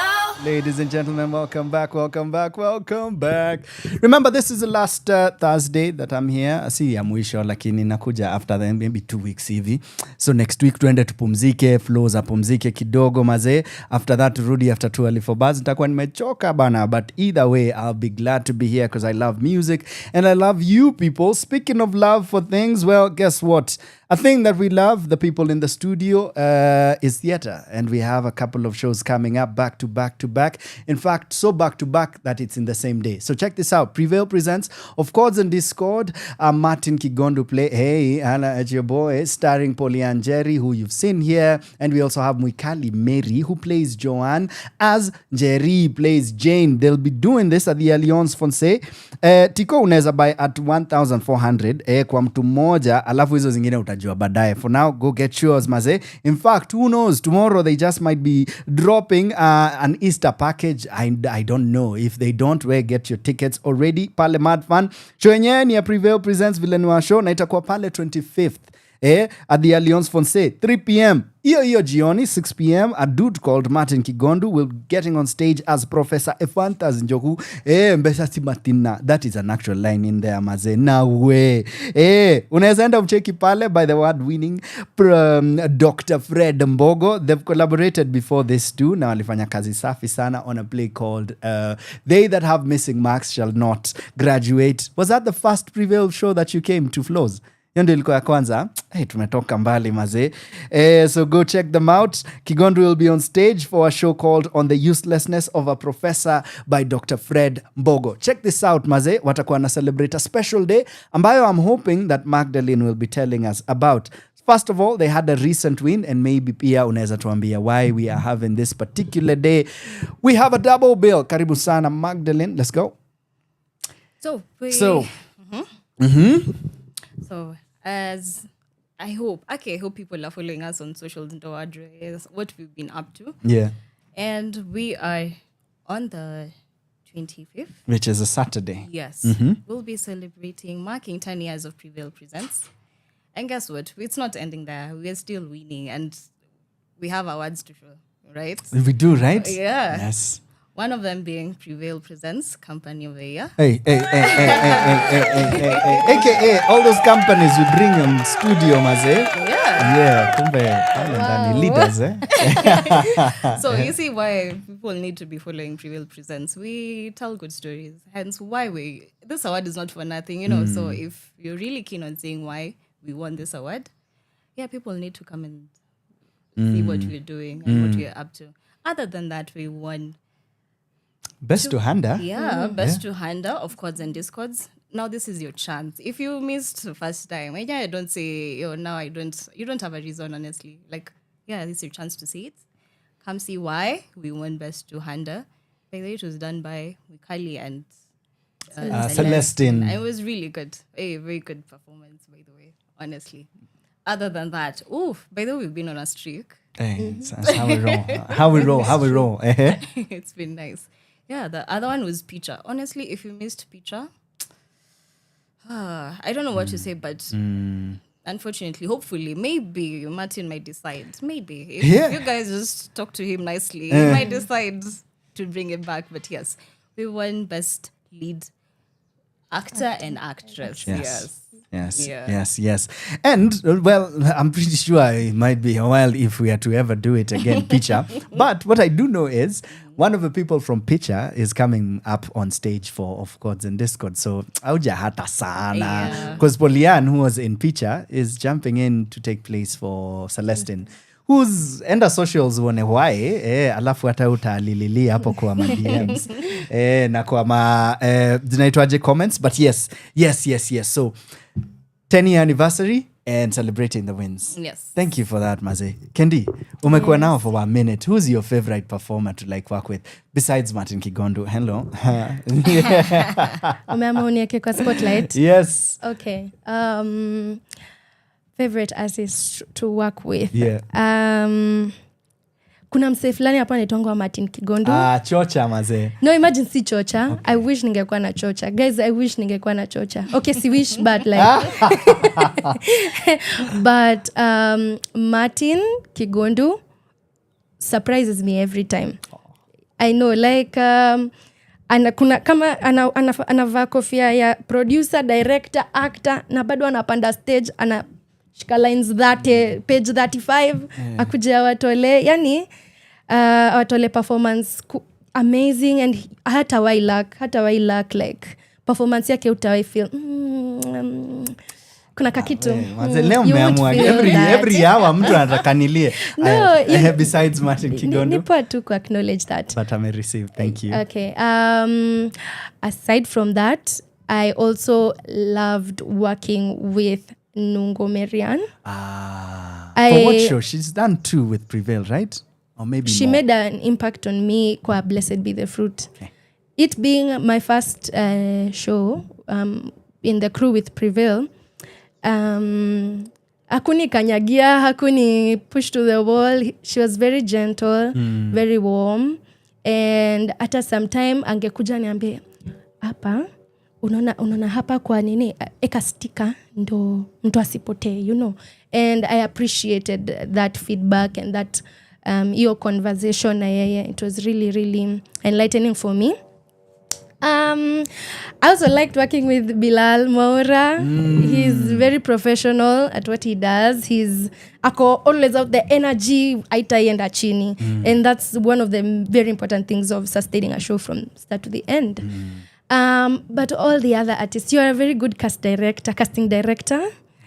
Because all the people we work with, hata kama nime-mention some few, sijawahi feel a need to complain about any of the people I've worked with in Prevail. Like, umewacast vizuri sana. Ukiwacast, you do a great job and you make it easier for all of us. Everyone else. Asante Maze. Asante, umenifanya fikiria Bilal. Niko, he is a ball of energy. Unajua, utatanivi, kitanivi, anafanya press ups kwa ceiling. Unajua? Yeah. That's what's up.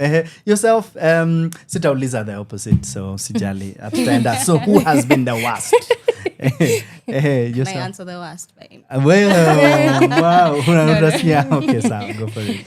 No. But anyway. Besides Martin Kigondu, if he is in that table at all. No way. Well, he was in that table, but now, yes. Okay. Martin, you honestly receive your flowers. You are really good at what you do. Sante. From the acting to the directing to the casting. Honestly, yes. Thank you. It's not a tea. We're just saying it for the sake of it. We actually mean it. You're really good. Thank you. I think if someone else had approached me to be handling their communication department, I don't think I would have taken it. One, because you make it easy to work with. In terms of you let someone handle their creative space, their dockets, run with it. And that is what I really appreciate. You know, someone giving you that space to give it your all without the micromanaging. Perfect. Other than you, I think my favorite was Joyce Musoke. Yeah. For me, it was starstruck. When I saw her, I was like, yay. So even including her for the interviews, you could see that she's also cooperating. She was not complaining. Especially when we had that mix-up. You remember the mix-up? I was expecting her to complain. Because I didn't know how she would react. But she was really calm. She was like, it's okay. It's fine. I'll just get there when I get there. But yeah. And honestly, everyone I've worked with everyone is just easygoing. Mm. Everyone handles their docket as they should, without micromanaging, without follow-ups. So yeah, you That's have a really very dope. good team. Asante sana maze. Yeah, asante sana. Thank you for saying that. Maze vile tumeanza ya the warmth. Niko Mune had that alafu ako. By the way, I'm out of here. I'm leaving. Deuces. Yeah. Deuces. Anyway, ladies and gentlemen, asanteni sana. Now we're about to just make another call out for you to show up on the 25th. This is the last Saturday of this month. Mvua zimekuja zimepita. Flooding imekuja imepita. War imekuja imepita. Maze Karura imeibiwa ikapita. So saizi I think tumerudi factory settings kidogo. Now this is your plan. As unatafuta fees ya kurudi shule for the following term, weka kando just 1,400 for one show, then another 1,250 for the other. Sindio? Yes. And hopefully, actually, we might be dropping 1,000 tickets for just this weekend for one show, one of the two. Prof, I think tunangoja posters. But yes, check this out. Prevail Presents is always out here for you. Maze, shout out to everyone else. Vivian, Beryl, Ambrose, ningesahau Ambrose angenipata huko nje. Nani mwingine nimesahau. And everyone else. Prevail Gang. And Mune, of course. Yes, Kajojo, and everyone else, Maze. Hizi zinakam ni zingine safi sana. I'm so honored to get back on stage, Maze. I'm excited. And yes, Kendi got me out here doing weird things. Tuna dance hivi, Lazima. Maze, Lazima. what's up with those though? No, see, we are hopping and creating trends. I see this. We want to get to many people. Unaona kama watu hawajui kwenye Kenya Theatre iko. Yeah. Wacha tu alafu tunaweka post hapo mwisho wako haya. Yeah. It's a good way to attack. Say less, Maze. You know what? Jaya story. Nitengia TikTok this month. Said Kigondu never. Ladies and gentlemen, see you on the 25th. This is Prevail Presents. Asanteni sana for coming through. We'll see you there. Yes, you'll see them there as well. Wink. Yeah, and you'll get to see everyone else in the gang. Come celebrate with us. Maze, get your tickets for your whole family. I promise you, it's a good time. Kutakuwa na a comedy. Yes, lots of laughter in there. And there will be a thriller, Maze. If you don't know that much about Of Chords and Disco, check out their socials. Ambazoni? Prevail Presents on all social media platforms. That's what's Instagram, TikTok, X, Facebook. Good. Yeah. What about you, though? Oh, me? Yeah. You can find me at Keshi, Keshie, or you can just type Mildred Kendi and you'll find me on IG, on TikTok, on even Facebook. Yeah. At a YouTube, by the way. This is true. End up pale check out the Diani vlog. You know what I'm saying? What about you? People will just find me on Instagram as darling_Njoki. Good. Yes. Good. Uko LinkedIn? No, because Sassy went you're the former one. Okay, say less. Ladies and gentlemen, that is it for me and the gang. Maze, thank you so much for hanging out with us. Asante, Flozz. Yeah. Our producer Maze is a little under the weather, but yeah, it's been a good time. I'm a survive na kahawa na Yesu. So thank you, Maze. Thank you so much. As always, have a good one, people. Happy Easter. Go check out the shows. Prevail Presents Mark the 25th. This coming weekend, we have the Smollos on Monday. Before then, ICC, Mombasa Road. Go check out Babylon, written and directed by Gibson Daiga. And after that, Too Early for Birds, directed by your boy, Kigondu. And of course, there's so many other things. But I'll be back here. Saumu is dropping her EP titled The Rise of I. Check this out, Maze. Kazi safi sana. If you go get a ticket for any of those, hit me up before the end of the show, which is in a couple of minutes. I'll buy one of those tickets. You can hit Badai Isha Peter. But otherwise, ladies and gentlemen, it's Kigondu. Catch me on the socials. KIGONDUW. Until next time, peace.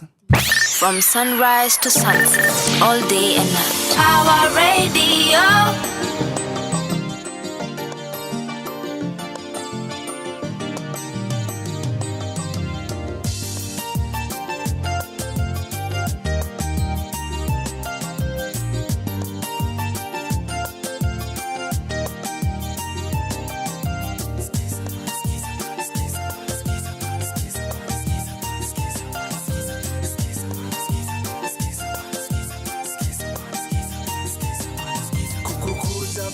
we, ambie nana we, sikiza bana we, nini bana we, manzi bana we, amefanya nini we, amenibamba we, kukukuza bana we, ambie nana we, cheki bana we, nini bana we, manzi bana we, amefanya nini we, amenibamba we.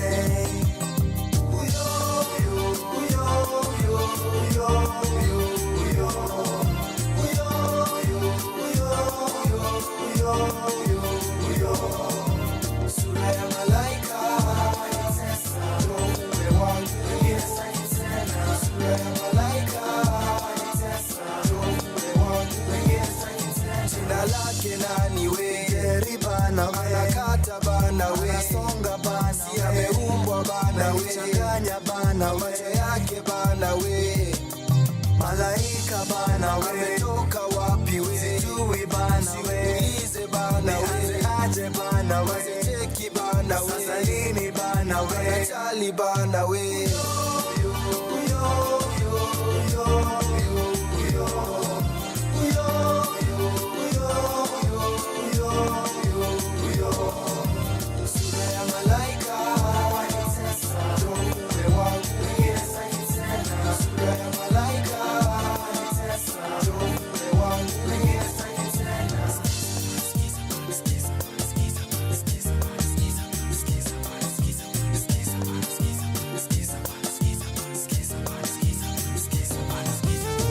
Enjoy your Easter, Maze.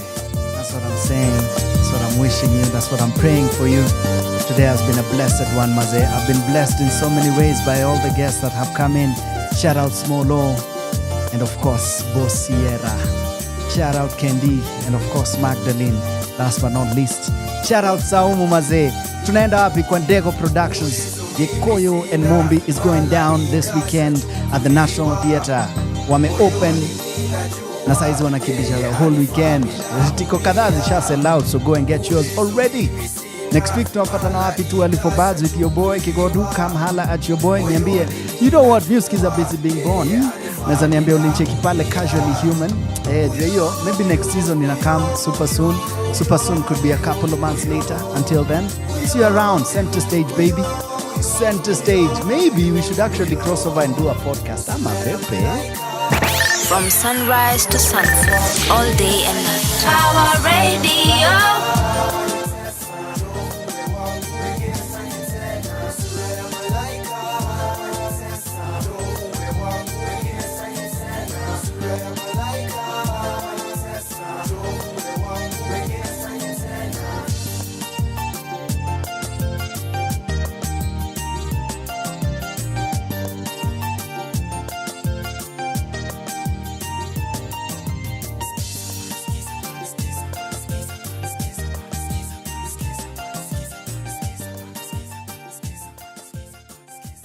From sunrise to sunset, all